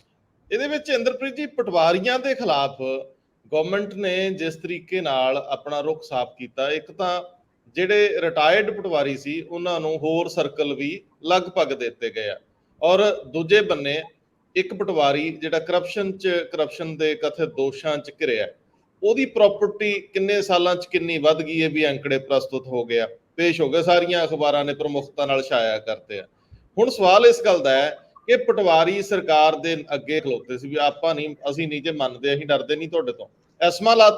ਐਸਮਾ ਲਾਗੂ ਕਰਨਾ ਔਖਾ ਹੋ ਗਿਆ, ਮੁੱਖ ਮੰਤਰੀ ਸ਼ਾਇਦ ਇੰਨਾ ਸਖਤ ਸਟੈਪ ਲੈਣ ਤੋਂ ਝਿਜਕ ਰਹੇ ਨੇ, ਪਰ ਹੁਣ ਪਟਵਾਰੀ ਜਨਤਕ ਜੀਵਨ 'ਚ ਅੱਗੇ ਹੀ ਲੋਕਾਂ ਦੇ ਬਹੁਤੇ ਅੱਖਾਂ ਦੇ ਤਾਰੇ ਹੈ ਨਹੀਂ, ਹਰ ਕਿਸੇ ਦੀ ਨਾਰਾਜ਼ਗੀ ਹੁੰਦੀ, 2-4 ਗੇੜੇ 5 ਗੇੜੇ ਮਰਵਾਏ ਹੀ ਹੁੰਦੇ ਆ, ਪੈਸੇ ਦਿੱਤੇ ਬਿਨਾਂ ਕੰਮ ਘੱਟ ਹੀ ਹੁੰਦੇ ਆ। ਇਹ ਸਾਰੇ ਪਟਵਾਰੀਆਂ ਨੂੰ ਵੀ ਪਤਾ ਵੀ ਦੇਣੇ ਹੀ ਪੈਂਦੇ ਆ, ਲੈਣੇ ਹੀ ਪੈਂਦੇ ਆ, ਉੱਪਰ ਥੱਲੇ ਸਭ ਕੁਝ। ਹੁਣ ਜੇ ਇਹ ਜਨਤਕ ਤੌਰ ਤੇ ਅੰਕੜੇ ਨਸ਼ਰ ਹੋਣੇ ਸ਼ੁਰੂ ਹੋ ਗਏ ਵੀ ਪਟਵਾਰੀ ਲੱਗਿਆ ਸੀ 25 ਸਾਲ ਨੌਕਰੀ ਨੂੰ ਤੇ 5, 10, 15 ਕਰੋੜ, ਖੈਰ ਪਰ ਪਟਵਾਰੀ ਜਿਹੜੇ ਆ ਉਹ ਦੋ ਤੋਂ ਤੇ ਹੈ ਨਹੀਂ, ਸਭ ਨੂੰ ਪਤਾ। ਇਹ ਗੱਲ ਨੂੰ ਅੱਗੇ ਵਧਾ ਦਿਓ। ਰੰਧਾਵਾ ਸਾਹਿਬ, ਬਿਲਕੁਲ ਤੁਸੀਂ ਠੀਕ ਕਿਹਾ ਕਿ ਦੇਖੋ ਜੇ ਕੱਲ ਦਾ ਅਸੀਂ ਉਹ ਦੇਖੀਏ ਜਿਹੜੀ ਕੱਲ ਆਪਾਂ ਖਬਰ ਡਿਸਕਸ ਕੀਤਾ ਸੀਗਾ ਕਿ 567 ਰਿਟਾਇਰਡ ਪਟਵਾਰੀਆਂ ਨੂੰ ਇੱਕ ਦੋ ਤੋਂ ਵੱਧ ਸਰਕਲ ਵੀ ਦਿੱਤੇ ਜਾ ਸਕਦੇ ਆ, ਮਤਲਬ ਜਿੱਥੇ ਜਿੱਥੇ ਵੀ ਕੋਈ ਖਾਲੀ ਹੋਏਗਾ ਉੱਥੇ ਦੇਣੇ, ਔਰ ਨਵੇਂ ਪਟਵਾਰੀ ਵੀ ਉਹਨਾਂ ਨਾਲ ਅਟੈਚ ਕਰਨੇ ਆ ਤਾਂ ਕਿ ਉਹਨਾਂ ਦੋ ਪਰਪਸ ਹੱਲ ਹੋ ਜਾਣਗੇ। ਇੱਕ ਤਾਂ ਫੀਲਡ ਦਾ ਜਿਹੜਾ ਤਜਰਬਾ ਲੈਣਾ ਹੁੰਦਾ ਉਹਨਾਂ ਨੇ, ਇੱਕ ਤਾਂ ਉਹਨਾਂ ਨੂੰ ਉਹ ਮਿਲ ਜਾਏਗਾ, ਉਹਨਾਂ ਦੇ 18 ਮਹੀਨਿਆਂ ਦੀ ਜਿਹੜੀ ਟ੍ਰੇਨਿੰਗ ਹੈ ਉਹਦਾ ਹੀ ਇੱਕ ਪਾਰਟ ਹੁੰਦਾ, ਇੱਕ ਤਾਂ ਉਹ ਉਹਨਾਂ ਨੂੰ ਮਿਲ ਜਾਏਗਾ। ਪਲੱਸ ਕਿਉਂਕਿ ਜਦੋਂ ਇੱਕ ਪਟਵਾਰੀ ਕੋਲੇ ਇੱਕ ਤੋਂ ਵੱਧ ਸਰਕਲ ਹੁੰਦਾ ਜਾਂ ਦੋ ਤੋਂ ਵੱਧ ਸਰਕਲ ਹੁੰਦੇ ਆ ਤਾਂ ਕੰਮ ਵੀ ਜ਼ਿਆਦਾ ਹੋ ਜਾਂਦਾ, ਤੇ ਇਹਦੇ ਨਾਲ ਉਹਨਾਂ ਦਾ ਕੰਮ ਵੀ ਜਿਹੜਾ ਹੈਗਾ ਉਹ ਸੌਖਾ ਹੋ ਜਾਏਗਾ। ਇੱਕ ਤਾਂ ਟਾਰਗੇਟ ਇਹ ਕਰ ਲਿਆ ਵੀ ਅਸੀਂ ਤੁਹਾਡੇ ਤੋਂ ਝੁਕਣ ਵਾਲੇ ਹੈ ਨਹੀਂ, ਸਾਰੇ ਸਰਕਲ ਭਰ ਦਾਂਗੇ। ਸਰਕਾਰ ਨੇ ਇਹ ਇੱਕ ਤਰ੍ਹਾਂ ਦਾ ਮੁੱਖ ਮੰਤਰੀ ਨੇ ਦੇਣ ਦੀ ਕੋਸ਼ਿਸ਼ ਕੀਤੀ ਹੈ।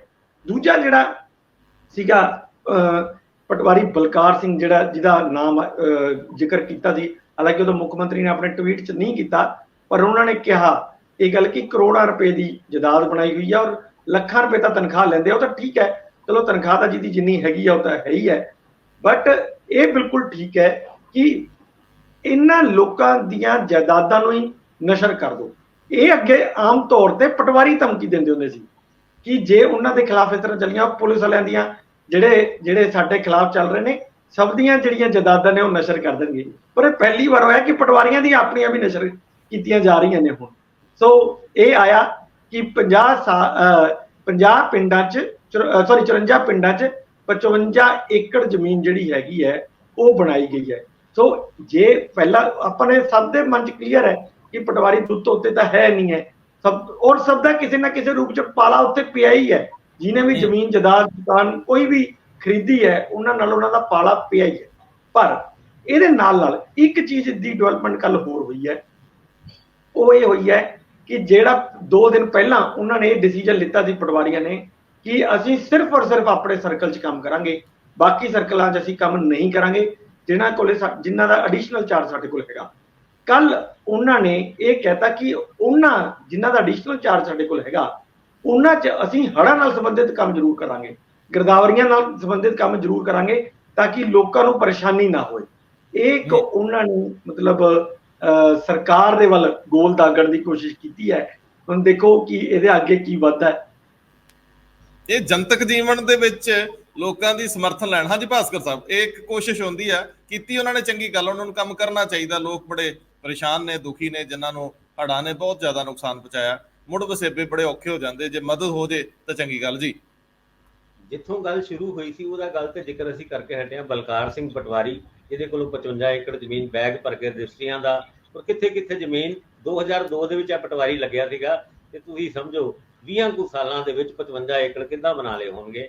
ਇਹ ਸਾਰੀ ਕਹਾਣੀ ਸ਼ੁਰੂ ਹੋਈ ਸੀ। ਪਟਵਾਰੀਆਂ ਨੇ ਕਿਹਾ ਸਾਡਾ ਬੰਦਾ ਪੜ ਲਿਆ, ਅਸੀਂ ਤਾਂ ਜਾਣਾ ਹੁਣ ਹੜਤਾਲ ਤੇ। ਅਗਲਿਆਂ ਨੇ ਲਾਤੀ ਐਸਮਾ ਲਾ ਕੇ ਹੁਣ ਜਿਹੜੇ ਸਰਕਲਾਂ ਨੂੰ ਛੱਡਣ ਵਾਸਤੇ ਪਟਵਾਰੀ ਅੱਗੇ ਹੁੰਦੇ ਨੇ, ਉਹਨਾਂ ਸਰਕਲਾਂ ਨੂੰ ਮਿਲਣ ਵਾਸਤੇ ਭੰਗੜੇ ਪਾਏ ਸੀ, ਕਦੀ ਪਾਰਟੀਆਂ ਹੋਈ ਸੀ। ਔਰ ਇਹ ਸਰਕਲਾਂ ਜਾਣ ਦਾ ਡਰ ਪਟਵਾਰੀਆਂ ਦੇ ਕੋਲ ਸਾਫ਼ ਦੇਖਿਆ ਜਾਂਦਾ ਹੈ। ਭਾਵੇਂ ਸਰਕਾਰ ਨੂੰ ਇਹ ਧਮਕੀ ਦੇ ਰਹੇ ਨੇ ਕਿ ਇਹ ਸਰਕਲ ਸਾਡੇ ਤੋਂ ਅਗਰ ਅਸੀਂ ਇੱਥੇ ਕੰਮ ਨਹੀਂ ਕਰਾਂਗੇ ਤੁਸੀਂ ਨਵੇਂ ਲਾਓ, ਔਰ ਨਵੇਂ ਲਾਉਣ ਦੀ ਗੱਲ ਚੱਲਦੀ ਹੈ, ਹੌਲ ਵੀ ਪੈਂਦੇ ਨੇ। ਇਹ ਸਾਰੀ ਗੱਲਾਂ ਦੇ ਉੱਤੇ ਹੁਣ ਇਹ ਸਟ੍ਰਾਈਕ ਨੂੰ ਖਤਮ ਕਰਨ ਦੀ ਕੋਸ਼ਿਸ਼ ਪਟਵਾਰੀ ਆਪ ਕਰ ਰਹੇ ਨੇ, ਔਰ ਉਹਦੇ ਵਿੱਚ ਬਾਰ-ਬਾਰ ਇਹਨਾਂ ਦੇ ਲੀਡਰਾਂ ਦਾ ਇਹ ਕਹਿਣਾ ਹੈ ਕਿ ਵੀ ਸਰਕਾਰ ਦੀ ਸਾਡੇ ਨਾਲ ਗੱਲ ਤੇ ਕਰੋ, ਅਸੀਂ ਮੰਨਣ ਵਾਸਤੇ ਤਿਆਰ ਹਾਂ, ਪਰ ਚਲੋ ਇਹ ਗੱਲ ਜਦ ਅਸੀਂ ਕਹਿੰਦੇ ਹਾਂ ਤਾਂ ਪਟਵਾਰੀ ਸਾਡੇ ਤੋਂ ਨਾਰਾਜ਼ ਹੁੰਦੇ ਆ। ਸ਼ੁਕਰ ਹੈ ਸਾਡੀ ਕੋਈ ਜ਼ਮੀਨ ਜਮੂਨ ਨਹੀਂ ਹੈਗੀ ਤੇ ਤਾਂ ਕਰਕੇ ਅਸੀਂ ਇਹ ਗੱਲ ਬੋਲ ਲੈਂਦੇ ਹਾਂ। ਉਹ ਪਟਵਾਰੀ ਕੋਈ ਤੁਰਿਆ ਜਾਂਦਾ ਸੀ ਪਏ ਤੇ ਅੱਗੋਂ ਕੁੱਤਾ ਪੈ ਗਿਆ, ਨਾਲੇ ਮੋਟੀ ਜੀ ਕੱਢੀ ਗਾਲ, ਜੇ ਹੁੰਦੀ ਤੇਰੀ 2 ਮਰਲੇ ਜ਼ਮੀਨ ਫਿਰ ਦੱਸਦਾ ਪੁੱਤ ਨੂੰ ਕਿਸ ਭਾਅ ਪੈਂਦੀ। ਖੈਰ ਆਪਾਂ ਇੰਦਰਪ੍ਰੀਤ ਜੀ ਹੁਣ ਰੌਲਿਆਂ ਤੇ ਚੱਲੇ ਹੋਇਆ ਤੇ ਇਹਨਾਂ ਰੌਲਿਆਂ ਤੇ ਵੀ ਚੱਲੀਏ। ਕੱਲ ਭਾਵੇਂ ਐਤਵਾਰ ਸੀ ਪਰ ਬੜੀ ਜਗ੍ਹਾ ਅਫਸਰ ਇੱਕ ਦੂਜੇ ਨੂੰ ਮਿਲਦੇ ਵੀ ਦੇਖੇ ਗਏ, ਲੰਚ ਤੇ ਇੱਧਰ ਉੱਧਰ ਟੈਲੀਫੋਨਿਕਲੀ ਵੀ ਆਪਸ ਵਿੱਚ ਗੱਲਬਾਤ ਹੁੰਦੀ ਰਹੀ। ਤੁਸੀਂ ਕਹੋਗੇ ਤੁਸੀਂ ਕਿਹੜੇ ਉੱਥੇ ਕੈਮਰੇ ਲਾਏ ਹੋਏ ਆ, ਪਰ ਸੱਚ ਇਹੀ ਆ ਕਿ ਬਹੁਤ ਸਾਰੇ ਘੇਰਿਆਂ ਚੋਂ ਜਦੋਂ ਸਾਡੇ ਕੋਲ ਗੱਲ ਆਉਂਦੀ ਹੈ ਤਾਂ ਇਹ ਪਤਾ ਲੱਗਦਾ ਰਹਿੰਦਾ ਹੈ ਕਿ ਕਿੱਦਾਂ ਅਫਸਰਸ਼ਾਹੀ ਚੱਲਦੀ ਹੈ। ਸੋ ਇਹ ਕਾਫੀ ਸਵਾਲ ਉੱਠਦਾ ਰਿਹਾ ਕਿ ਮੁੱਖ ਮੰਤਰੀ ਨੂੰ ਨਿਸ਼ਾਨੇ ਤੇ ਲਿਆ ਜਾ ਰਿਹਾ ਜਾਂ ਬਿਊਰੋਕ੍ਰੇਸੀ ਦੇ ਅੰਦਰ ਜਿਹੜੀ ਗਰੋਪੇਜ਼ਮ ਆ ਉਹਦੇ ਵਿੱਚ ਨਵੇਂ ਲੱਗਣ ਵਾਲੇ ਪ੍ਰਿੰਸੀਪਲ ਸੈਕਟਰੀ ਦੇ ਨਜ਼ਰੀਏ ਤੋਂ ਸਿਆਸਤ ਹੋ ਰਹੀ ਹੈ। ਜਿੱਥੋਂ ਤੱਕ ਰਵੀ ਭਗਤ ਨੂੰ ਕੱਲ ਨਿਸ਼ਾਨੇ ਤੇ ਲਿਆ ਗਿਆ ਸੀਗਾ ਔਰ ਇੱਥੋਂ ਤੱਕ ਕਿ ਉਹਨਾਂ ਦੀ ਸਮਰੱਥਾ ਤੇ ਵੀ ਸ਼ੱਕ ਕਰਤਾ ਗਿਆ ਸੀ। ਇਹ ਵੀ ਗੱਲ ਚੱਲਦੀ ਰਹੀ ਕਿ ਰਵੀ ਭਗਤ, ਕਿਉਂਕਿ ਮੈਂ ਵੀ ਗੂਗਲ ਕਰ ਰਿਹਾ ਸੀ, ਮੈਂ ਦੇਖਿਆ ਉਹਨਾਂ ਨੇ ਵੱਖ-ਵੱਖ ਮਹਿਕਮਿਆਂ 'ਚ ਬੜਾ ਉਮਦਾ ਕੀਤਾ ਕੰਮ। ਮੈਂ ਉਹਨਾਂ ਨੂੰ ਜਾਣਦਾ ਨਹੀਂ ਨਿੱਜੀ ਤੌਰ ਤੇ, ਪਰ ਮੈਂ ਜਿੰਨਾ ਕੁ ਦੇਖਿਆ ਉਹਨਾਂ ਨੂੰ ਅਵਾਰਡ ਵੀ ਚੰਗੇ ਮਿਲੇ ਆ। ਸੋ ਇੰਦਰਪ੍ਰੀਤ ਜੀ, ਤੁਸੀਂ ਤਾਂ ਉਹਨਾਂ ਘੇਰਿਆਂ 'ਚ ਵਿਚਰਦੇ ਹੋ, ਆਖਰਕਾਰ ਨਿਸ਼ਾਨੇ ਤੇ ਮੁੱਖ ਮੰਤਰੀ ਦੇ ਪ੍ਰਿੰਸੀਪਲ ਸਕੱਤਰ ਲੱਗਣ ਦੀ ਦੌੜ ਹੈ, ਪਹਿਲੇ ਨੂੰ ਕਾਰਨਰ ਕਰਨ ਦੀ ਦੌੜ ਹੈ। ਮੁੱਖ ਮੰਤਰੀ ਨਾਲ ਸੁਣਿਆ ਰਵੀ ਭਗਤ ਅੱਛੇ ਰਿਸ਼ਤਿਆਂ 'ਚ ਨੇ, ਉਹਨਾਂ ਦੀ ਆਪਸ ਵਿੱਚ ਇਕੁਏਸ਼ਨ ਅੱਛੀ ਹੈ, ਇਹ ਚੁੱਭ ਵੀ ਰਹੀ ਹੋਊਗੀ ਕਿਸੇ ਨੂੰ। ਕੀ ਕਹਿੰਦੇ ਹੋ, ਕਿਉਂਕਿ ਇਹ ਸਾਰਾ ਸਵਾਲ ਤਾਂ ਹੁਣ ਪਬਲਿਕ ਡੋਮੇਨ 'ਚ ਆ ਹੀ ਗਿਆ। ਜਿੱਥੇ ਤੱਕ ਰੰਧਾਵਾ ਸਾਹਿਬ ਤੁਸੀਂ ਗੱਲ ਕਰ ਰਹੇ ਹੋ ਰਵੀ ਭਗਤ ਹੋਣਾ ਦੀ, ਰਵੀ ਭਗਤ ਹੋਰਾਂ ਨੂੰ ਮੈਂ ਕਾਫੀ ਟਾਈਮ ਤੋਂ ਜਾਣਦਾ। ਜਦ ਦੇ ਉਹ ਚੰਡੀਗੜ੍ਹ ਆਏ ਫੀਲਡ ਜੌਬ ਤੋਂ, ਜਦੋਂ ਚੰਡੀਗੜ੍ਹ ਆਏ, ਉਹਨਾਂ ਬਾਰੇ ਇੱਕ ਚੀਜ਼ ਬੜੀ ਮਸ਼ਹੂਰ ਸੀ ਕਿ ਜਿਹੜੇ ਡਿਪਾਰਟਮੈਂਟ ਜਾਂਦੇ ਪਹਿਲਾਂ ਉੱਥੇ ਉਸ ਡਿਪਾਰਟਮੈਂਟ ਦੀ ਮੋਬਾਈਲ ਐਪਲੀਕੇਸ਼ਨ ਬਣਾਉਂਦੇ ਆ ਤਾਂ ਕਿ ਲੋਕਾਂ ਨੂੰ ਕੰਮਕਾਰ ਕਰਨਾ ਬੜਾ ਸੌਖਾ ਹੋ ਜਾਏ।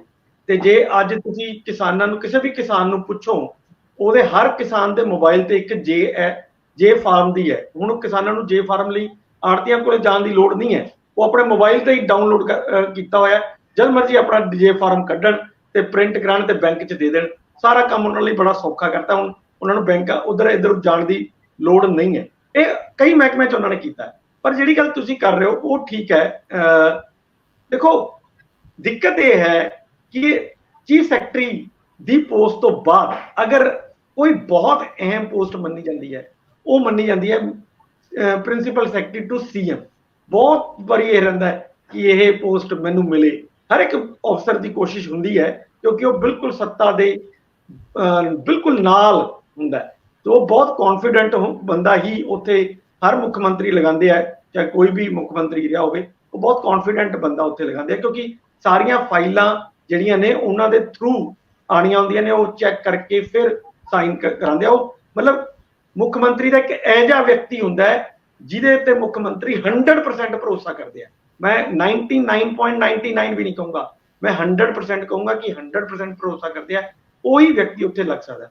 ਸੋ ਇਸ ਪੋਸਟ ਦੇ ਉੱਤੇ ਦੇਖੋ, ਜਦੋਂ ਦੇ ਇਹ ਵੇਣੂ ਪ੍ਰਸਾਦ ਰਿਟਾਇਰ ਹੋਇਆ ਪਿਛਲੇ ਮਹੀਨੇ, ਜਦੋਂ ਰਿਟਾਇਰ ਹੋਇਆ ਸੀ 31 ਜੁਲਾਈ ਨੂੰ, ਉਸ ਤੋਂ ਬਾਅਦ ਤੋਂ ਲਗਾਤਾਰ ਇਹ ਚੱਲ ਰਿਹਾ ਸੀ ਕਿ ਵੀ ਇਸ ਪੋਸਟ ਤੇ ਕਿਸੇ ਸੀਨੀਅਰ ਬੰਦੇ ਨੂੰ ਲਗਾਇਆ ਜਾਏਗਾ ਜਾਂ ਰਵੀ ਭਗਤ ਨੂੰ ਹੀ ਉੱਥੇ ਪ੍ਰਿੰਸੀਪਲ ਸੈਕਟਰੀ ਅੱਗੇ ਕਰਤਾ ਜਾਏਗਾ। ਸੋ ਹਜੇ ਗਵਰਨਮੈਂਟ ਨੇ 1 ਮਹੀਨਾ, ਅੱਜ 4 ਦਿਨ ਹੋ ਚੁੱਕੇ ਹੈ, ਹਜੇ ਤੱਕ ਗਵਰਨਮੈਂਟ ਨੇ ਇਹਦਾ ਕੋਈ ਡਿਸੀਜਨ ਨਹੀਂ ਲਿੱਤਾ ਔਰ ਸਾਰਾ ਕੰਮਕਾਰ ਰਵੀ ਭਗਤ ਹੁਣੀ ਹੀ ਦੇਖ ਰਿਹਾ ਹੈ। ਤਾਂ ਨੈਚੁਰਲੀ ਹੈ ਕਿ ਜਿਹੜੇ ਬਹੁਤ ਸੀਨੀਅਰ ਹੁੰਦੇ ਆ, ਜਿਨ੍ਹਾਂ ਨੂੰ ਲੱਗਦਾ ਹੈ, ਜਿਨ੍ਹਾਂ ਦੀ ਜਿਹੜਾ ਉਸਦਾ ਕੁਝ ਐਜ ਵੀ ਬੈਠੇ ਹੋਣ ਜਿਹੜੇ ਬਿਲਕੁਲ ਖੁੱਡੇ ਲਾਈਨ ਲੱਗੇ ਹੋਣ, ਉਹਨਾਂ ਦਾ ਹੋਏ ਵੀ ਯਾਰ ਤੁਹਾਨੂੰ ਇਹ ਪੋਸਟ ਹੀ ਮਿਲ ਜੇ, ਤਾਂ ਉਹ ਇਸ ਤਰ੍ਹਾਂ ਦੀਆਂ ਕਵਾਇਦ ਕਰਦੇ ਰਹਿੰਦੇ ਆ ਵੀ ਕਿਸ ਤਰ੍ਹਾਂ ਪਹਿਲਾਂ ਤਾਂ ਉੱਥੇ ਜਿਹੜੇ ਲੱਗੇ ਹੋਏ ਬੰਦੇ ਨੇ ਉਹਨਾਂ ਨੂੰ ਤਾਂ ਘੱਟੋ ਘੱਟ ਬਦਨਾਮ ਕਰੀਏ, ਫਿਰ ਆਪਣਾ ਰਾਹ ਕਲੀਅਰ ਕਰੀਏ। ਸੋ ਇਸ ਤਰ੍ਹਾਂ ਦੀ ਕਵਾਇਦ ਬਿਊਰੋਕ੍ਰੇਸੀ 'ਚ ਚੱਲਦੀ ਰਹਿੰਦੀ। ਉਹ ਉਸੇ ਦਾ ਸ਼ਿਕਾਰ ਮੈਨੂੰ ਲੱਗਦਾ ਕਿ ਹੁਣ ਰਵੀ ਭਗਤ ਹੋਣਾ ਨੂੰ ਵੀ ਹੋਣਾ ਪੈ ਰਿਹਾ ਹੈ। ਇਹ ਕੱਲ ਗੱਲ ਉਹਨਾਂ ਦੇ ਹਲਕਿਆਂ 'ਚ ਵੀ, ਜਿਹੜੇ ਮੁੱਖ ਮੰਤਰੀ ਦਫ਼ਤਰ ਦੇ ਅਧਿਕਾਰੀ, ਉੱਥੇ ਵੀ ਚੱਲਦੀ ਰਹੀ ਕਿ ਆਖਰ ਕਿਸੇ ਦੀ ਸਮਰੱਥਾ ਤੇ ਤੁਸੀਂ ਤੱਥਾਂ ਤੋਂ ਬਿਨਾਂ ਕਿਵੇਂ ਸ਼ੱਕ ਕਰ ਸਕਦੇ ਹੋ, ਔਰ ਜਦੋਂ ਇਹ ਚੀਜ਼ਾਂ ਹੁੰਦੀਆਂ ਨੇ ਤਾਂ ਫਿਰ ਇਹ ਕਿੱਥੋਂ ਸਿੱਧਤ ਨੇ। ਫਿਰ ਇਹ ਵੀ ਕਨਸੂਆਂ ਚੱਲਦੀਆਂ ਰਹਿੰਦੀਆਂ ਵੀ ਇਹ ਕੌਣ ਕਿਹਦੇ ਨੇੜੇ, ਕਿੰਨੇ ਕਰਾਇਆ, ਕਿਉਂ ਹੋਇਆ। ਭਾਸਕਰ ਸਾਹਿਬ, ਅਗਲੀ ਖਬਰ ਜਿਹੜੀ ਆ ਦੇਸ਼ ਵਿਆਪੀ ਆ, 1 ਨੇਸ਼ਨ 1 ਇਲੈਕਸ਼ਨ, ਤੇ ਦੂਜੀ ਖਬਰ ਇੰਡੀਆ INDIA ਬਨਾਮ NDA। ਇਹਨਾਂ ਦੋ ਖਬਰਾਂ ਨੂੰ ਕਲੱਬ ਕਰੋ, ਮੈਂ ਜ਼ਿਆਦਾ ਵਿੱਚ ਨਾ ਆਵਾਂ। ਪਹਿਲੇ ਤੇ ਗੱਲ ਕਰੀਏ 1 ਨੇਸ਼ਨ 1 ਪੋਲ, ਯਾਨੀ ਇੱਕ ਦੇਸ਼ ਦੇ ਵਿੱਚ ਇੱਕੋ ਵਾਰ ਇਲੈਕਸ਼ਨ। ਇਹ ਗੱਲ ਉੱਠੀ ਕਿੱਥੋਂ? ਪਿਛਲੇ ਦਿਨਾਂ ਦੇ ਵਿੱਚ ਕੇਂਦਰ ਸਰਕਾਰ ਨੇ ਇਹ ਗੱਲ ਕਹੀ ਕਿ 18 ਤੋਂ 22 ਦੇ ਵਿੱਚ ਸਪੈਸ਼ਲ ਸੈਸ਼ਨ ਬੁਲਾਇਆ ਜਾਏਗਾ।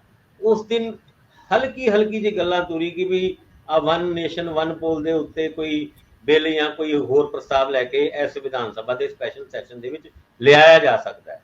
ਇਸ ਮੁੱਦੇ ਦੇ ਉੱਤੇ ਅਗਲੇ ਦਿਨ ਹੀ ਭਾਜਪਾ ਸਰਕਾਰ, BJP ਸਰਕਾਰ, ਉਹਨਾਂ ਨੇ ਜਿਹੜੇ ਕੋਵਿੰਦ ਸਾਹਿਬ, ਜਿਹੜੇ ਸਾਡੇ ਰਾਸ਼ਟਰਪਤੀ ਸੀਗੇ, ਉਹਨਾਂ ਨੂੰ ਕਮੇਟੀ ਦਾ ਬਣਾਤਾ, ਰਾਮਨਾਥ ਕੋਵਿੰਦ ਉਹਨਾਂ ਨੂੰ ਅਧਿਅਕਸ਼, ਔਰ ਉਸ ਤੋਂ ਕੁਝ ਘੰਟਿਆਂ ਬਾਅਦ 8 ਮੈਂਬਰ ਵੀ ਲਾਤੇ। ਹੁਣ ਇਹ ਗੱਲ ਅੱਗੇ ਤੁਰਦੀ ਨਜ਼ਰ ਆ ਰਹੀ ਹੈ। ਸੰਭਵ ਨਹੀਂ ਹੈ, ਇਹ ਗੱਲਾਂ ਸਾਰੀ ਪੋਲੀਟੀਕਲ ਪਾਰਟੀਆਂ ਕਰਦੀਆਂ।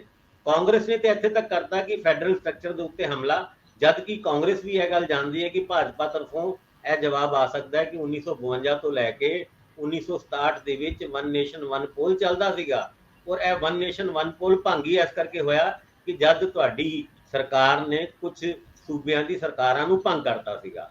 ਹੁਣ ਉਸ ਮੁੱਦਿਆਂ ਦੇ ਉੱਤੇ ਜੇ ਸੰਘੀ ਢਾਂਚੇ ਦੇ ਉੱਤੇ ਹਮਲਾ ਹੈ ਔਰ ਰਾਹੁਲ ਗਾਂਧੀ ਉਹਨਾਂ ਦੀ ਗੱਲ ਅੱਗੇ ਤੁਰਦੀ ਹੈ, ਤੇ ਕਿਸ ਤਰੀਕੇ ਨਾਲ ਅੱਗੇ ਚੱਲ ਕੇ ਸਟੈਂਡ ਹੋ ਸਕਦਾ ਹੈ, ਇਸ ਮੁੱਦੇ ਦੇ ਉੱਤੇ ਗੱਲਾਂ ਲਗਾਤਾਰ, ਭਾਵੇਂ ਕ੍ਰਿਟਿਸਿਜ਼ਮ ਹੋ ਰਿਹਾ ਹੈ, ਲਗਾਤਾਰ ਅੱਗੇ ਵਧ ਰਹੀ ਹੈ। ਔਰ ਇਹ ਉਮੀਦ ਹੈ ਕੱਲ ਲਾ ਮਿਨਿਸਟਰੀ ਦੇ ਅਫਸਰਾਂ ਨੇ ਮੁਲਾਕਾਤ ਕੀਤੀ ਰਾਮਨਾਥ ਕੋਵਿੰਦ ਉਹਨਾਂ ਨੂੰ ਪੂਰਾ ਖਾਕੜਾ ਤਿਆਰ ਕਰਕੇ ਦਿੱਤਾ ਕਿ ਵੀ ਕਿਸ ਹਿਸਾਬ ਨਾਲ ਇਸ ਗੱਲ ਨੂੰ ਅੱਗੇ ਵਧਾਉਣਾ ਹੈ।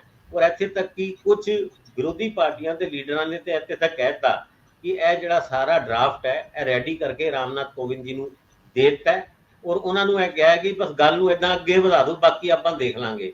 ਇਹਨਾਂ ਮੁੱਦਿਆਂ ਦੇ ਉੱਤੇ 18 ਤੇ 22 ਦੇ ਵਿੱਚ ਕੀ ਰੁਖ ਸਰਕਾਰ ਦਾ ਹੁੰਦਾ ਹੈ, ਕੀ ਰੁਖ ਵਿਰੋਧੀ ਪਾਰਟੀਆਂ ਦਾ ਹੁੰਦਾ ਹੈ, ਤੇ ਆਉਣ ਵਾਲੇ ਟਾਈਮ ਵਿੱਚ ਪਤਾ ਲੱਗੇਗੀ। ਪਰ ਇੰਡੀਆ ਜਿਹੜਾ ਅਲਾਈਅੰਸ ਹੈ ਉਸ ਮੁੱਦੇ ਦੇ ਉੱਤੇ ਵੀ ਗੱਲ ਕਰਨੀ ਪਏਗੀ। ਉਹਦੇ ਵਿੱਚ ਲਗਾਤਾਰ ਵਨ ਨੇਸ਼ਨ ਵਨ ਪੋਲ ਦਾ ਵਿਰੋਧ ਤੇ ਹੋ ਰਿਹਾ ਹੈ ਔਰ ਨਾਲ ਦੇ ਨਾਲ INLD ਜਿਹੜੀ ਚੌਟਾਲਾ ਸਾਹਿਬ ਦੀ ਪਾਰਟੀ ਹੈ ਉਹਨਾਂ ਨੇ ਰੱਖ ਲਈ 25 ਸਤੰਬਰ ਨੂੰ, ਜਿਹੜੀ ਹਰ ਸਾਲ ਰੱਖਦੇ ਨੇ, सम्मान दिवस रैली होंदी है जब चौधरी देवीलाल दिवंगत डिप्टी चीफ प्राइम मिनिस्टर का बर्थडे होंदा है। उस दिन रैली दे विच सारिਆਂ ਨੂੰ सद्दा देता, खास करके इंडिया वाले ते तकरीबन सारे लीडर। कांग्रेस ਨੂੰ ਤੇ आम आदमी पार्टी ਨੂੰ हजे तक सद्दा नहीं दिता। इस मुद्दे ते वो कहंदे ने देखांगे बुलावांगे, पर सुखबीर सिंह बादल चेचे तौर ते उत्थे पहुंचणगे। पिछले साल भी पहुंचे सीगे और पिछले साल भी कांग्रेस ते आम आदमी पार्टी शायद उत्थे नहीं पहुंची थी।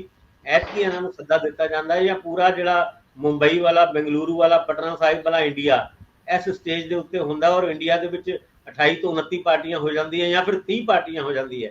यह गल देखण वाली है। पर हाँ, इस मुद्दे के उत्ते राजनीति जरूर शुरू हो गई है। इंडिया जाके कित्थे खड़दा है, कौन कौन इंडिया दे विच जाके रलदा है। और दूजे पासे भाजपा के कुछ लीडरां दा कल दा एक बयान कहंदे ने प्रियंका गांधी ते राहुल गांधी दे विच कुछ है, मतलब कुछ डिफरेंसिस हैगे ने। ਉਹ ਡਿਫਰੈਂਸਿਸ ਇਦਾਂ ਦੇ ਵੀ ਹੈਗੇ ਨੇ ਕਿ ਪ੍ਰਿਯੰਕਾ ਗਾਂਧੀ ਉਹਨਾਂ ਨੂੰ ਜਦ ਵੀ ਇਲੈਕਸ਼ਨ ਲੜਨ ਦੀ ਗੱਲ ਆਉਂਦੀ ਹੈ ਤੇ ਰਾਹੁਲ ਗਾਂਧੀ ਤੇ ਸੋਨੀਆ ਗਾਂਧੀ ਬਹੁਤੀ ਤਵੱਜੋ ਨਹੀਂ ਦਿੰਦੇ। ਕਈ ਵਾਰ ਕਿਸੇ ਘਰ ਦੇ ਵਿੱਚ ਕਲੇਸ਼ ਪਾਉਣ ਵਾਸਤੇ ਵੀ ਇਦਾਂ ਦੇ ਬਿਆਨ ਛੱਡੇ ਜਾਂਦੇ ਨੇ। ਹੁਣ ਇਹਨਾਂ ਬਿਆਨਾਂ ਤੋਂ ਰਾਹੀਂ ਜੇ ਕਲੇਸ਼ ਨਹੀਂ ਵੀ ਹੈਗਾ ਤੇ ਪੈ ਜਾਏ, ਇਸ ਗੱਲ ਦੀ ਉਮੀਦ ਕਰਦੇ ਹੋਏ ਸ਼ਾਇਦ ਭਾਜਪਾ ਦੇ ਉਹ ਆਗੂ ਜਿਹੜੀ ਆਪਣੀ ਵੀਡੀਓ ਸਟੇਟਮੈਂਟ ਦੇ ਜ਼ਾਰੀ ਹੈ ਕਹਿੰਦੇ ਨੇ ਕਿ ਦੇਖੋ ਜੀ, ਤਦੋਂ ਵੀ ਪ੍ਰਿਯੰਕਾ ਗਾਂਧੀ ਦੀ ਵਿਜ਼ਿਟ ਕਰਕੇ ਕਰਨਾਟਕਾ ਦੇ ਇਲੈਕਸ਼ਨ ਜਿੱਤੇ ਤੇ ਉੱਥੇ ਪ੍ਰਿਯੰਕਾ ਗਾਂਧੀ ਨੂੰ ਕੋਈ ਤਵੱਜੋ ਨਹੀਂ ਦਿੱਤੀ ਗਈ। ਹੁਣ ਪ੍ਰਿਯੰਕਾ ਗਾਂਧੀ ਇਲੈਕਸ਼ਨ ਲੜਨਾ ਚਾਹੁੰਦੀ ਹੈ ਤੇ ਉਹਨਾਂ ਨੂੰ ਵਾਰਾਣਸੀ ਤੱਕ ਲਿਆ ਜਾ ਰਿਹਾ ਹੈ। ਹੁਣ ਫੂਲਪੁਰ ਤੋਂ ਉਹਨਾਂ ਦੇ ਇਲੈਕਸ਼ਨ ਲੜਨ ਦੀ ਗੱਲ ਆ ਰਹੀ ਹੈ। ਪਰ ਕਈ ਵਾਰ ਰਾਜਨੀਤੀ ਦਾ ਇਹ ਅੰਗ ਹੁੰਦਾ ਹੈ ਵੀ ਦੂਜੇ ਘਰ ਦੇ ਵਿੱਚ ਕਲੇਸ਼ ਪਾ ਕੇ ਰੱਖੋ। ਉਸ ਰਣਨੀਤੀ ਦੇ ਉੱਤੇ ਸ਼ਾਇਦ ਭਾਜਪਾ ਦੇ ਕੁਝ ਆਗੂ ਅੱਗੇ ਵੱਧਦੇ ਨਜ਼ਰ ਆ ਰਹੇ। ਭਾਸਕਰ ਸਾਹਿਬ, ਅਗਲੀ ਖਬਰ ਮੈਂ ਤੁਹਾਡੇ ਤੋਂ ਲਵਾਂਗਾ ਬੜੀ ਕਾਹਲੀ ਦੇ ਵਿੱਚ, ਉਹ ਹੈਗੀ ਹਰਿਆਣਾ ਸਿੱਖ ਗੁਰਦੁਆਰਾ ਪ੍ਰਬੰਧਕ ਕਮੇਟੀ ਨਾਲ ਸੰਬੰਧਿਤ। ਪਰ ਬਹੁਤ ਕਾਹਲੀ ਦੇ ਵਿੱਚ ਇੰਦਰਪ੍ਰੀਤ ਜੀ, ਬਹੁਤ ਥੋੜੇ ਸਮੇਂ 'ਚ ਇਹ ਸਮਝਾ ਦਿਓ ਕਿ ਹੁਣ ਹਾਈਵੇ ਪੈਟਰੋਲਿੰਗ ਤੇ ਜਿਹੜੇ ਆਮ ਟ੍ਰੈਫਿਕ ਵਾਲੇ ਤੁਹਾਨੂੰ ਮਿਲ ਜਾਂਦੇ ਆ ਉਹ ਹੁਣ ਨਹੀਂ ਲੱਭਿਆ ਕਰਨਗੇ। ਇਹਨਾਂ ਨਾਲ ਯਾਰੀ ਪੰਜਾਬੀਆਂ ਦੀ ਬਹੁਤ ਪੁਰਾਣੀ ਆ। ਇਹ ਕਿਵੇਂ ਪਰਿਵਰਤਨ ਕਿਵੇਂ ਹੋ ਰਿਹਾ? ਜਿਹੜੇ ਨਵੇਂ ਆਉਣਗੇ ਉਹ ਕਿਵੇਂ ਦੇ ਹੋਣਗੇ? ਉਹਨਾਂ ਦੀ ਵਰਦੀ ਵੱਖਰੀ ਹੋਏਗੀ। ਪੁੱਛਿਆ ADGP ਸਾਹਿਬ ਅਮਰਦੀਪ ਸਿੰਘ ਰਾਏ ਨੂੰ। ਇਹ ਬੜੇ ਵੈਸੇ ਸਲੀਕੇਦਾਰ ਸ਼ਲੀਨ ਇਨਸਾਨ ਨੇ। ADGP ਰਾਏ ਮਿੱਤਰਾਂ ਦੇ ਮਿੱਤਰ ਨੇ, ਪਰ ਕੰਮ ਪ੍ਰਤੀ ਵੀ ਬੜੇ ਪ੍ਰੋਫੈਸ਼ਨਲ ਹੈਗੇ ਨੇ। ਸੋ ਉਹਨਾਂ ਨੇ ਕੋਈ ਇਹਦੀ ਰੂਪਰੇਖਾ ਬਣਾ ਲਈ ਹੈ ਜੀ। ਇਹਦੇ ਵਿੱਚ ਯੂਨੀਫਾਰਮ ਕਿਹੋ ਜਿਹੀ ਹੋਊਗੀ? ਪਬਲਿਕ ਫਰੈਂਡਲੀ ਹੋਣਗੇ ਜਾਂ ਪੁਲਿਸੀਆ ਧੌਂਸ ਨਾਲ ਚੱਲਦੀ ਰਹੂਗੀ? ਰੰਧਾਵਾ ਸਾਹਿਬ, ਜਿਹੜੀ ਪੈਟਰੋਲਿੰਗ ਲਈ ਅਲੱਗ ਤੋਂ ਇੱਕ ਫੋਰਸ ਤਿਆਰ ਕੀਤੀ ਗਈ ਹੈ, ਉਹਦਾ ਤੁਸੀਂ ਧਿਆਨ ਦੇਣਾ ਕਿ ਲੁਧਿਆਣੇ ਦੇ ਵਿੱਚ ਮੁੱਖ ਮੰਤਰੀ ਨੇ ਇਹਦਾ ਉਦਘਾਟਨ ਕੀਤਾ ਸੀ ਤੇ ਫੋਰਸ ਤਿਆਰ ਲਗਭਗ ਹੋ ਗਈ ਹੈ। 2046 ਬੰਦੇ ਜਿਹੜੇ ਹੈਗੇ ਆ ਉਸ ਫੋਰਸ ਦਾ ਅਲੱਗ ਤੋਂ ਡੈਡੀਕੇਟਡ ਹੋਣਗੇ, ਮਤਲਬ ਜਿਹੜੇ ਸਿਰਫ ਔਰ ਸਿਰਫ ਪੈਟਰੋਲਿੰਗ ਦੇ ਉੱਤੇ ਹੋਣਗੇ। ਇਹ ਪੈਟਰੋਲਿੰਗ ਕਿਉਂ ਕੀਤੀ ਹੈ? ਸਵਾਲ ਇਸ ਗੱਲ ਦਾ ਕਿਉਂਕਿ ਅਮਰਦੀਪ ਰਾਏ ਹੁਣੇ ਪਿਛਲੇ ਕਾਫੀ ਸਮੇਂ ਤੋਂ ਇਸ ਗੱਲ ਦੇ ਉੱਤੇ ਕੰਮ ਕਰ ਰਿਹਾ ਹੈ ਕਿ ਕਿਸ ਤਰ੍ਹਾਂ ਐਕਸੀਡੈਂਟਸ ਦੀ ਜਿਹੜੀ ਰੇਸ਼ੋ ਹੈ ਉਹਨੂੰ ਘੱਟ ਕੀਤਾ ਜਾਏ। ਤੁਸੀਂ ਅਗਰ ਦੇਖੋ ਪੰਜਾਬ ਦੇ ਵਿੱਚ ਜੇ ਪਿਛਲੇ 4 ਸਾਲ ਦਾ ਡਾਟਾ ਦੇਖੋ ਤਾਂ ਹਰ ਸਾਲ 5,000 ਬੰਦਾ ਜਿਹੜਾ ਹੈਗਾ ਉਹ ਇਹਦਾ ਸ਼ਿਕਾਰ ਹੋ ਰਿਹਾ ਹੈ। ਮਤਲਬ ਤੁਸੀਂ ਦੇਖੋ ਕਿ ਹਰ ਰੋਜ਼ 10-12 ਵਿਅਕਤੀ ਜਿਹੜੇ ਹੈਗੇ ਆ ਉਹ 10-12 ਤੋਂ ਜ਼ਿਆਦਾ ਹੀ ਹੋ ਗਿਆ ਕਿ ਹਰ ਰੋਜ਼ 10-12 ਤੋਂ ਜ਼ਿਆਦਾ ਵਿਅਕਤੀ ਜਿਹੜਾ ਹੈ ਉਹ ਸੜਕਾਂ ਦੇ ਉੱਤੇ ਮਰ ਰਿਹਾ ਹੈ। ਇਹ ਕੋਈ ਸੌਖਾ ਨਹੀਂ ਹੈ। ਇੰਨਾ ਤਾਂ ਮੈਨੂੰ ਲੱਗਦਾ ਕਿ ਜੇ ਅਸੀਂ ਟੋਟਲ ਅੱਤਵਾਦ ਦੇ ਪੀਰੀਅਡ ਦੇ ਵਿੱਚ ਪੂਰਾ ਡਾਟਾ ਇਕੱਠਾ ਕਰੀਏ ਤਾਂ ਇੰਨੀ ਮੌਤਾਂ ਤਾਂ ਉਦੋਂ ਵੀ ਨਹੀਂ ਹੋਈਆਂ ਜਿੰਨੀਆਂ ਹੁਣ ਐਕਸੀਡੈਂਟਸ ਨਾਲ ਹੋ ਰਹੀਆਂ ਨੇ। ਤੇ ਬਹੁਤੀਆਂ ਜਿਹੜੀਆਂ ਇੰਨੀਆਂ ਤਾਂ ਇੰਦਰਪ੍ਰੀਤ ਜੀ ਜੰਗਾਂ 'ਚ ਨਹੀਂ ਹੁੰਦੀਆਂ, ਮੈਂ ਜੇ ਕੈਲਕੂਲੇਟ ਕਰਾਂ ਇਹਨੂੰ ਜੀ। ਤੇ ਜੇ ਅਸੀਂ ਕਰੀਏ ਮਤਲਬ ਕਿ ਅਸੀਂ ਜਿੰਨੀਆਂ ਮੌਤਾਂ ਹੁੰਦੀਆਂ ਨੇ ਉਹਦੇ 'ਚ ਜ਼ਿਆਦਾਤਰ ਸਾਡੀਆਂ ਆਪਣੀਆਂ ਲਾਪਰਵਾਹੀਆਂ ਨਾਲ ਹੀ ਹੁੰਦੀਆਂ। ਸਾਡੇ ਮਤਲਬ ਜਿਹੜੇ ਟ੍ਰੈਫਿਕ ਰੂਲਸ ਨੇ ਬਣਾਏ ਬਹੁਤ ਸਖਤ ਹੋਏ ਨੇ, ਪਰ ਜਦੋਂ ਅਸੀਂ ਇੰਪਲੀਮੈਂਟ ਤੇ ਆਉਂਦੇ ਹਾਂ, ਇੰਪਲੀਮੈਂਟ ਦੇ ਅਸੀਂ ਕੋਈ ਵੀ ਉਹਦਾ ਕਰਦੇ ਹੀ ਨਹੀਂ। ਅਸੀਂ ਸਿਰਫ ਇਹ ਦੇਖਦੇ ਹਾਂ ਵੀ ਜੇ ਸਾਹਮਣੇ ਕੋਈ ਪੁਲਿਸ ਵਾਲਾ ਖੜਾ ਹੈ ਤਾਂ ਅਸੀਂ ਰੈੱਡ ਲਾਈਟ ਤੇ ਰੁਕ ਸਕਦੇ ਹਾਂ, ਜੇ ਨਹੀਂ ਖੜਾ ਫਿਰ ਆਪਾਂ ਇਸੇ ਤਰ੍ਹਾਂ ਹੀ ਜਾਵਾਂਗੇ। ਜੇ ਖੜਾ ਹੈ ਤਾਂ ਅਸੀਂ ਹੈਲਮਟ ਪਾ ਸਕਦੇ ਹਾਂ, ਨਹੀਂ ਤਾਂ ਲੋੜ ਨਹੀਂ ਪਾਣੇ। ਹੁਣ ਹੈਲਮਟ ਹੈ, ਹੈਲਮਟ ਨਾਲ ਹੀ ਦੇਖੋ, ਜੇ ਸਭ ਤੋਂ ਜ਼ਿਆਦਾ ਜਿਹੜੇ ਰੋਡ ਐਕਸੀਡੈਂਟਸ 'ਚ ਬੰਦੇ ਮਰਦੇ ਆ, ਉਹ ਮਰਦੇ ਆ ਜਿਨ੍ਹਾਂ ਦੇ ਹੈਲਮਟ ਨਹੀਂ ਪਾਇਆ ਹੁੰਦਾ। ਇਹ ਸਭ ਤੋਂ ਜ਼ਿਆਦਾ ਨੁਕਸਾਨ ਵਾਲਾ ਹੈਗਾ। ਟੂ ਵੀਲਰਸ ਵਾਲਾ ਗਿਰਦਾ ਹੀ ਗਿਰਦਾ ਹੈ ਹਮੇਸ਼ਾ, ਤੇ ਇਸ ਕਰਕੇ ਉਹਦੇ ਹੈਲਮਟ ਮੈਂਡੇਟਰੀ ਹੋਵੇ ਤਾਂ ਬਹੁਤ ਸਾਰੀਆਂ ਜਾਨਾਂ ਬਚ ਸਕਦੀਆਂ ਨੇ। ਇਸੇ ਤਰ੍ਹਾਂ ਹੀ ਜਿਹੜੇ ਗੱਡੀਆਂ ਵਾਲੇ ਨੇ, ਉਹ 'ਚ ਤੁਸੀਂ ਦੇਖੋ, ਅਗਰ ਰੇਸ਼ੋ ਕੱਢੋ ਕਿ ਐਕਸੀਡੈਂਟ 'ਚ ਕਦੋਂ ਕਿੰਨੇ ਬੰਦੇ ਮਰੇ, ਤਾਂ ਜਿਹੜੇ ਰਾਤ ਨੂੰ ਐਕਸੀਡੈਂਟ ਹੁੰਦੇ ਨੇ ਉਹ 'ਚ ਸਭ ਤੋਂ ਜ਼ਿਆਦਾ ਬੰਦੇ ਮਰਦੇ ਆ। ਮੈਨੂੰ ਯਾਦ ਹੈ ਬਠਿੰਡਾ ਇੰਜੀਨੀਅਰਿੰਗ ਕਾਲਜ ਦੇ ਲਲਿਤ ਮੋਹਨ ਸ਼ਰਮਾ ਸੀਗੇ ਉੱਥੇ ਲੈਕਚਰਰ, ਉਹਨਾਂ ਦੀ ਟੀਮ ਨੇ ਇੱਕ ਆਟੋ ਡਿੱਪਰ ਤਿਆਰ ਕੀਤਾ ਸੀਗਾ ਉਦੋਂ, ਕਿ ਜਦੋਂ ਵੀ ਦੋ ਗੱਡੀਆਂ ਜਿਹੜੀਆਂ ਨੇ ਉਹ ਆਮਣੇ ਸਾਹਮਣੇ ਆ ਜਾਣਗੀਆਂ ਤਾਂ ਆਟੋਮੈਟਿਕ ਹੀ ਦੋਨਾਂ ਦੇ ਡਿੱਪਰ ਜਿਹੜੇ ਹੈ ਉਹ ਡਾਊਨ ਹੋ ਜਾਣਗੇ। ਅਦਰਵਾਈਜ਼ ਕੀ ਹੁੰਦਾ, ਜਦੋਂ ਤੁਸੀਂ ਰਾਤ ਨੂੰ ਸਫ਼ਰ ਕਰਦੇ ਹੋ ਤੇ ਸਾਹਮਣੇ ਤੋਂ ਆ ਰਹੀ ਗੱਡੀ ਦੀ ਹਾਈ ਬੀਮ ਤੇ ਜਿਹੜੀ ਲਾਈਟ ਹੁੰਦੀ ਹੈ ਤੁਹਾਡੀ ਅੱਖਾਂ 'ਚ ਪੈਂਦੀ ਹੈ, ਤੁਹਾਨੂੰ ਆਪਣੀ ਸਾਈਡ ਤਾਂ ਬਿਲਕੁਲ ਦਿਖਦੀ ਹੀ ਨਹੀਂ ਹੈ, ਤੇ ਕੁਝ ਨਾ ਕੁਝ ਜੇ ਅੱਗੇ ਕੋਈ ਜਾ ਰਿਹਾ ਹੋਵੇ ਜਾਂ ਤਾਂ ਬੰਦਾ ਉਹਦੇ ਵਿੱਚ ਵੱਜਦਾ ਹੈ ਜਾਂ ਕੋਈ ਵੀ ਮਤਲਬ ਇਸ ਤਰ੍ਹਾਂ ਦੀ ਐਕਸੀਡੈਂਟ ਹੋਣ ਦੇ ਚਾਂਸਸ ਰਹਿੰਦੇ ਹੀ ਹੈ। ਇਹ ਜਿਹੜੀ ਇੱਕ ਸੀਗੀ ਡਿਵਾਈਸ ਬਣਾਈ ਸੀ ਉਹਨਾਂ ਨੇ, ਉਹ ਬਾਅਦ 'ਚ ਸਾਰੀਆਂ ਹੀ ਜਿੰਨੀਆਂ ਵੀ ਵੱਡੀਆਂ ਕੰਪਨੀਆਂ ਨੇ ਉਹਨਾਂ ਨੇ ਸਾਰਿਆਂ ਨੂੰ ਅਡਾਪਟ ਵੀ ਕੀਤਾ ਹੈ। ਉਹ ਇੱਕ ਨੈਸ਼ਨਲ ਲੈਵਲ ਤੇ ਇੱਕ 7 ਮੈਂਬਰੀ ਕਮੇਟੀ ਬਣੀ ਸੀ, ਜਿਸ 'ਚ ਸਾਰੇ ਜਿੰਨੇ, ਚਾਹੇ ਮਿਲਟਰੀ ਵਾਲੇ ਸੀ, ਚਾਹੇ IDTP ਵਾਲੇ ਸੀ, ਚਾਹੇ ਹੋਰ ਨੈਸ਼ਨਲ ਹਾਈਵੇ ਅਥਾਰਟੀ ਵਾਲੇ, ਔਰ ਚਾਹੇ ਕੰਪਨੀਆਂ ਸੀਗੀਆਂ ਜਿਹੜੀਆਂ ਵੱਡੀਆਂ ਕਾਰਾਂ ਬਣਾਉਂਦੀਆਂ ਨੇ। ਉਹ 7 ਮੈਂਬਰੀ ਇੱਕ ਕਮੇਟੀ ਦੇ ਵਿੱਚ ਇੱਕ ਲਲਿਤ ਮੋਹਨ ਸ਼ਰਮਾ ਨੂੰ ਵੀ ਉਹਨਾਂ ਨੇ ਪਾਇਆ ਸੀ, ਤੇ ਇਹ ਸੀ ਵੀ ਇਹਨੂੰ ਹੋਰ ਕਿਸ ਤਰ੍ਹਾਂ ਫੂਲ ਪ੍ਰੂਫ ਕੀਤਾ ਜਾ ਸਕਦਾ ਹੈ। ਸੋ ਇਦਾਂ ਦੀ ਚੀਜ਼ਾਂ ਤਾਂ ਸਾਨੂੰ ਕਰਨੀਆਂ ਹੀ ਪੈਣੀਆਂ ਨੇ, ਔਰ ਮੈਂਡੇਟਰੀ ਕਰਨੀਆਂ ਪੈਣੀਆਂ ਨੇ, ਔਰ ਸਖਤੀ ਨਾਲ ਲਾਗੂ ਕਰਨੀਆਂ ਪੈਣੀਆਂ ਨੇ, ਤਾਂ ਮੈਨੂੰ ਲੱਗਦਾ ਕਿ ਇਹ ਜਿਹੜੇ ਐਕਸੀਡੈਂਟਸ ਹੈਗੇ ਆ ਉਹ ਕੰਟਰੋਲ ਚ ਆ ਸਕਦੇ ਆ। ਅਦਰਵਾਈਜ਼ ਤਾਂ ਜਿਹੜੇ ਸਾਡੇ ਚਿੰਤਾ ਦੀ ਗੱਲ ਇਹਦੇ ਵਿੱਚ ਸਿਰਫ ਇਹ ਹੈ ਰੰਧਾਵਾ ਸਾਹਿਬ, ਕਿ ਇਹਦੇ ਵਿੱਚ ਸਾਡੀ ਜਵਾਨੀ ਖਤਮ ਜ਼ਿਆਦਾ ਹੋ ਰਹੀ ਹੈ। ਬਾਕੀ ਐਕਸੀਡੈਂਟ ਮਰ ਤਾਂ ਕੋਈ ਵੀ ਸਕਦਾ, ਕਿਸੇ ਵੀ ਉਮਰ ਦਾ, ਪਰ ਜਿਹੜਾ ਡਾਟਾ ਆ ਰਹੇ ਹੈ ਤੁਸੀਂ ਦੇਖੋ, ਉਹਦੇ ਚ ਸਭ ਤੋਂ ਜ਼ਿਆਦਾ ਡਾਟਾ ਜਿਹੜਾ ਹੈਗਾ ਉਹ 14 ਸਾਲ ਤੋਂ 34 ਸਾਲ ਦੀ ਉਮਰ ਦੇ ਜਿਹੜੇ ਦਾ ਵਿੱਚ ਵਾਲੇ ਹੈਗੇ ਆ, ਇਹ ਸਭ ਤੋਂ ਜ਼ਿਆਦਾ ਮਰ ਰਹੇ ਆ। ਦੇਖੋ, ਸਪੀਡ ਥ੍ਰਿਲ ਤਾਂ ਕਰਦੀ ਆ, ਨਾਲ ਮਾਰਦੀ ਵੀ ਆ। ਦੂਜਾ, ਆਮ ਤੌਰ ਤੇ ਹੀ ਕਿਹਾ ਜਾਂਦਾ ਨਾ ਕਿ ਭਾਰਤ ਵਿੱਚ ਰੱਬ ਵੱਸਦਾ ਹੈ, ਮਤਲਬ ਇਸ ਖਿੱਤੇ ਤੇ ਰੱਬ ਦੀ ਮਿਹਰ ਆ। ਉਹ ਤਾਂ ਹੀ ਕਹਿੰਦੇ ਹੁੰਦੇ ਵੀ ਜੇ ਇੱਥੋਂ ਦੀ ਟ੍ਰੈਫਿਕ ਚੋਂ ਬੰਦਾ ਸ਼ਾਮ ਨੂੰ ਘਰ ਪਹੁੰਚ ਜਾਂਦਾ ਹੈ ਤਾਂ ਫਿਰ ਇਹ ਤਾਂ ਕੋਈ ਰੱਬ ਦੀ ਕਰਾਮਾਤ ਹੈ। ਤੀਜਾ ਸਵਾਲ ਇਹਦੇ 'ਚ ਤੁਸੀਂ ਜਿਹੜਾ ਉਠਾਇਆ ਨਹੀਂ, ਉਹ ਇਹ ਹੈ ਕਿ ਜਿਹੜੀ ਗੱਡੀਆਂ ਦੇ ਐਕਸੀਡੈਂਟ ਆ ਉਹਦੇ ਵਿੱਚ ਸਭ ਤੋਂ ਜ਼ਿਆਦਾ ਬਚਾਅ ਹੋ ਸਕਦਾ ਜਦੋਂ ਤੁਸੀਂ ਸੀਟ ਬੈਲਟ ਲਾਉਂਦੇ ਹੋ। ਬਹੁਤੀਆਂ ਮੌਤਾਂ, ਮੈਨੂੰ ਅੱਜ ਵੀ ਜਸਪਾਲ ਭੱਟੀ ਯਾਦ ਆ, ਮੈਂ ਜਸਪਾਲ ਭੱਟੀ ਉਹਨਾਂ ਦਾ ਦੀਵਾਨਾ ਸੀ। ਮੈਨੂੰ ਲੱਗਦਾ ਹੁੰਦਾ ਸੀ ਕਿ ਸਹਿਜ ਸੁਭਾਅ ਨਾਲ ਜੇ ਕੋਈ ਵਿਅੰਗ ਕਰ ਰਿਹਾ ਸੀ, ਤਿੱਖਾ ਕਰ ਰਿਹਾ ਸੀ ਤੇ ਹਸਾ ਰਿਹਾ ਸੀ, ਬੰਦੇ ਦਾ ਸਿਰ ਘਮਾਉਣ ਵਾਲੀ ਕਮੇਡੀ ਸੀ ਉਹ। ਤੇ ਉਹ ਏਡਾ ਵੱਡਾ ਮਹਾਨ ਕਲਾਕਾਰ ਸਦੀ ਦਾ, ਉਹ ਪਿੱਛੇ ਗੱਡੀ 'ਚ ਬੈਠਾ ਸੁੱਤਾ ਹੋਇਆ, ਬ੍ਰੇਕ ਵੱਜਦੀ, ਸਿਰ ਸਿੱਧਾ ਜਾ ਕੇ ਭਾਈ ਜੀ। ਰੰਧਾਵਾ ਸਾਹਿਬ, ਤੁਸੀਂ ਇਕੱਲੇ ਜਸਪਾਲ ਭੱਟੀ ਦੀ ਨਾ ਗੱਲ ਕਰੋ, ਇਹਦੇ 'ਚ ਬਹੁਤ ਸਾਰੀਆਂ ਗਈਆਂ ਨੇ ਜਾਨਾਂ। ਇਸੇ ਤਰ੍ਹਾਂ ਜਿਹੜੀ ਤੁਸੀਂ ਸੀਟ ਬੈਲਟ ਦੀ ਗੱਲ ਕੀਤੀ ਹੈ, ਜਿਹੜਾ ਮੋਟਰ ਵਹੀਕਲ ਐਕਟ ਹੈਗਾ ਉਹਦੇ 'ਚ 3 ਚੀਜ਼ਾਂ ਮੈਂਡੇਟਰੀ ਨੇ। ਪਹਿਲੀ ਸੀਟ ਬੈਲਟ ਹੀ ਹੈ, ਪਹਿਲਾ ਨੰਬਰ ਸੀਟ ਬੈਲਟ ਦਾ, ਦੂਜਾ ਨੰਬਰ ਬੈਕ ਮਿਰਰ ਦਾ, ਔਰ ਤੀਸਰਾ ਨੰਬਰ ਆਟੋ ਡਿੱਪਰ ਦਾ। ਮੈਂ ਉਹ ਜਿਹੜੀ ਤੁਹਾਨੂੰ ਗੱਲ ਕੀਤਾ ਕਿ ਆਟੋ ਡਿੱਪਰ ਸਾਡੇ 2001 ਤੋਂ ਲੈ ਕੇ 3 ਦੇ ਵਿੱਚ ਤਿਆਰ ਹੋ ਗਈ ਸੀ ਡਿਵਾਈਸ, ਪਰ ਅੱਜ ਵੀ ਹਜੇ ਤੱਕ ਗੱਡੀਆਂ ਦੇ ਵਿੱਚ ਉਹ ਮੈਂਡੇਟਰੀ ਨਹੀਂ ਹੈ। ਮੈਂ ਇਹੀ ਗੱਲ ਉਹ ਕਰਨਾ ਚਾਹੁੰਦਾ ਕਿ ਸੀਟ ਬੈਲਟ ਔਰ ਬੈਕ ਮਿਰਰ ਤਾਂ ਅਸੀਂ ਮੈਂਡੇਟਰੀ ਕਰਤਾ, ਪਰ ਹਜੇ ਆਟੋ ਡਿੱਪਰ ਸਾਡੇ ਮੈਂਡੇਟਰੀ ਨਹੀਂ ਹੋਇਆ। ਇਹਨੂੰ ਮੈਂਡੇਟਰੀ ਕਰਨ ਦੀ ਲੋੜ ਹੈਗੀ। ਭਾਸਕਰ ਸਾਹਿਬ, ਵੈਸੇ ਤਾਂ ਜਿੰਨੀ ਦੇਰ ਅਮਰਦੀਪ ਸਿੰਘ ਰਾਏ ਉੱਥੇ ਹੈਗੇ ਨਾ, ਮੱਥਾ ਮਾਰਦੇ ਰਹਿਣਗੇ, ਸਿਰ ਸੁੱਟ ਕੇ ਲੱਗੇ ਰਹਿਣਗੇ। ਇਹ ਉਮੀਦ ਉਹਨਾਂ ਨੂੰ ਜਾਣਨ ਵਾਲੇ ਉਹਨਾਂ ਤੋਂ ਕਰ ਸਕਦੇ ਆ, ਔਰ ਜਿਨ੍ਹਾਂ ਨਾਲ ਵੀ ਉਹਨਾਂ ਦਾ ਵਾਹ ਹੈ ਉਹਨਾਂ ਨੂੰ ਪਤਾ ਹੈ ਕਿ ਉਹ ਕਿਸ ਹੱਦ ਤੱਕ ਮਿਹਨਤ ਕਰਦੇ ਆ ਚੀਜ਼ਾਂ ਦੇ ਉੱਤੇ, ਜਿੱਥੇ ਵੀ ਲੱਗਣਗੇ। ਮੈਂ ਲਾਸਟ ਵਿੱਚ ਭਾਸਕਰ ਸਾਹਿਬ ਤੁਹਾਡੇ ਤੋਂ ਸਮਝਣਾ ਹੈ ਕਿ ਹਰਿਆਣਾ ਕਮੇਟੀ 'ਚ ਪਏ ਰੌਲਿਆਂ ਤੋਂ ਬਾਅਦ ਹੁਣ ਕਮੇਟੀ ਦੇ 2 ਵੱਡੇ ਅਹੁਦੇਦਾਰ ਅਸਤੀਫਾ ਦੇ ਜਾਂਦੇ ਆ। ਇਲੈਕਸ਼ਨ ਦੀ ਪ੍ਰਕਿਰਿਆ ਚੱਲ ਰਹੀ ਆ, ਵੋਟਾਂ 30 ਸਤੰਬਰ ਤੱਕ ਉੱਥੇ ਬਣਨੀਆਂ ਨੇ। ਉੱਥੇ ਵੀ ਇੱਕ ਰੌਲਾ ਪਿਆ ਕਿ ਤੁਸੀਂ ਜਿਹੜੇ ਫਾਰਮ ਨੇ ਸਾਰੇ ਪੰਜਾਬੀ 'ਚ ਹੀ ਦਿਓ, ਕਿਉਂਕਿ ਬਹੁਤੇ ਗੁਰਮੁਖੀ ਲਿਪੀ ਨਾਲ ਜੁੜੇ ਹੋਏ ਲੋਕ ਆ। ਵੱਖਰੀ ਗੱਲ ਆ ਜਿੱਥੇ ਲੋੜ ਪਵੇ ਬਾਕੀ ਭਾਸ਼ਾਵਾਂ 'ਚ ਵੀ ਦੇ ਦਿਓ ਜਿੱਥੇ ਮੰਗ ਹੋਵੇ, ਪਰ ਪੰਜਾਬੀ ਦੇ ਵਿੱਚ ਜ਼ਰੂਰੀ ਨਾਲ ਹੋਣਾ ਚਾਹੀਦਾ। ਇਹ ਸਾਰੇ ਸਵਾਲ ਨੂੰ ਇੱਕ ਵਾਰੀ ਐਡਰੈਸ ਕਰ ਦਿਓ ਕਿ ਉਹ ਅਸਤੀਫਾ ਦੇ ਕੇ ਬਾਬੇ ਹੁਣ ਨਵਾਂ ਲਾਇਆ ਜਾਊਗਾ ਕੋਈ, ਜਾਂ ਟੈਂਪਰੇਰੀ ਅਰੇਂਜਮੈਂਟਸ ਦੇ ਤਹਿਤ ਹੀ ਕੰਮ ਚਲਾਇਆ ਜਾਊਗਾ। ਪਿਛਲੇ ਦਿਨਾਂ ਦੇ ਵਿੱਚ ਜਦ ਹਰਿਆਣਾ ਸਿੱਖ ਗੁਰਦੁਆਰਾ ਮੈਨੇਜਮੈਂਟ ਕਮੇਟੀ ਵੱਖਰੀ ਬਣ ਗਈ, ਉਸ ਤੋਂ ਬਾਅਦ ਗੁਰਦੁਆਰਿਆਂ ਦੀ ਸਾਂਭ ਸੰਭਾਲ ਦਾ ਕੰਮ ਐਸਜੀਪੀਸੀ ਦੇ ਰਾਹੀਂ ਉਹਨਾਂ ਨੂੰ ਦਿੱਤਾ ਜਾਣਾ ਸੀ, ਜਿਹੜਾ ਨਹੀਂ ਦਿੱਤਾ ਗਿਆ। ਤੇ ਔਰ ਮੀਟਿੰਗਾਂ ਦਾ ਦੌਰ ਜਾਰੀ ਸੀਗਾ। ਮੀਟਿੰਗਾਂ ਦੇ ਵਿੱਚ ਜਿਸ ਤਰੀਕੇ ਨਾਲ ਗਾਲੀ ਗਲੋਚ ਹੋਇਆ ਉਹਦਾ ਸੰਗਿਆਨ ਅਕਾਲ ਤਖਤ ਨੇ ਵੀ ਲਿੱਤਾ ਸੀਗਾ ਔਰ ਇਸ ਤਰ੍ਹਾਂ ਦੀ ਮੀਟਿੰਗਾਂ ਤੋਂ ਉੱਤੇ ਰੋਕ ਲਾ ਦਿੱਤੀ ਗਈ ਸੀ। ਪਰ ਕੱਲ ਨਵੀਂ ਡਿਵੈਲਪਮੈਂਟ ਹੋਈ ਜਦ ਮਹੰਤ ਕਰਮਜੀਤ ਸਿੰਘ ਤੇ ਫਿਰ ਉੱਥੇ ਦੇ ਜਨਰਲ ਸੈਕਟਰੀ ਜਿਹੜੀ ਨਵੀਂ ਬਣਾਈ ਸੀ, ਜਿਹਨੂੰ ਸਰਕਾਰੀ ਕਮੇਟੀ ਵੀ ਕਹਿੰਦੇ ਨੇ, ਐਡਹੌਕ ਕਮੇਟੀ ਵੀ ਕਹਿੰਦੇ ਨੇ, ਉਹ ਗੁਰਵਿੰਦਰ ਸਿੰਘ ਧਮੀਜਾ ਹੋਣਾ, ਦੋਨਾਂ ਦੇ ਵਿੱਚ ਵੀ ਆਪਸ ਵਿੱਚ ਇੱਕ ਤਰੀਕੇ ਨਾਲ ਲੜਾਈ ਝਗੜੇ ਜਾਂ ਘੱਟ ਤੋਂ ਘੱਟ ਹੀਟਡ ਆਰਗੂਮੈਂਟ ਹੋਏ ਸੀ। ਦੋਨਾਂ ਨੇ ਦੇ ਦਿੱਤਾ ਅਸਤੀਫਾ। ਦਾਦੂਵਾਲ ਸਾਹਿਬ ਹੁਣ ਇਸ ਮੁੱਦੇ ਦੇ ਉੱਤੇ ਆਪਣੀ ਰਣਨੀਤੀ ਵੱਖਰੇ ਤਰੀਕੇ ਨਾਲ ਕਿਸ ਤਰੀਕੇ ਨਾਲ ਚਲਾਉਂਦੇ ਨੇ ਔਰ 1 ਸਤੰਬਰ ਤੋਂ 30 ਸਤੰਬਰ ਤੱਕ ਵੋਟਾਂ ਬਣਨੀ ਹੈ। ਉਸ ਵੋਟਾਂ ਦੇ ਦੌਰਾਨ ਇਹ ਅਸਤੀਫੇ ਕਿਸ ਤਰੀਕੇ ਨਾਲ ਵੋਟਾਂ ਨੂੰ ਪ੍ਰਭਾਵਿਤ ਕਰਨਗੇ ਔਰ ਹਰਿਆਣਾ ਦੇ ਵਿੱਚ ਅਕਾਲੀ ਦਲ ਦਾ ਫੈਸਲਾ ਕਿ ਅਸੀਂ ਲੜਾਂਗੇ ਇਲੈਕਸ਼ਨ ਚੋਣ ਸਿੰਬਲ ਤੇ, ਉਹ ਕਿਸ ਤਰੀਕੇ ਨਾਲ ਅਫੈਕਟ ਹੋਏਗੀ। ਇਹ ਰਣਨੀਤੀ ਖਾਸ ਕਰਕੇ ਪੰਥਕ ਰਾਜਨੀਤੀ ਸਿਖਰ ਤੇ ਹੈਗੀ ਹੈ ਹਰਿਆਣਾ ਦੇ ਵਿੱਚ। ਉਸ ਗੱਲ ਦਾ ਹੁਣ ਇੰਡੀਕੇਸ਼ਨ ਵੀ ਹੈਗਾ ਔਰ ਅਗਲੇ 1 ਮਹੀਨੇ ਤੋਂ ਬਾਅਦ ਜਦੋਂ ਵੀ ਇਲੈਕਸ਼ਨ ਅਨਾਉਂਸ ਹੁੰਦੀ ਹੈ ਉਹਦੇ ਵਿੱਚ ਵੀ ਇਹ ਅਸਤੀਫਿਆਂ ਦਾ ਦੌਰ ਔਰ ਅਸਤੀਫਿਆਂ ਦਾ ਰੀਜ਼ਨ ਇਹ ਵੀ ਇੱਕ ਮੁੱਦਾ ਬਣੇਗਾ ਇਲੈਕਸ਼ਨ ਦੇ ਵਿੱਚ। ਬਹੁਤ ਮਿਹਰਬਾਨੀ, ਬਹੁਤ ਧੰਨਵਾਦ। ਧੰਨਵਾਦ ਜੀ। ਥੈਂਕ ਯੂ ਜੀ, ਥੈਂਕ ਯੂ।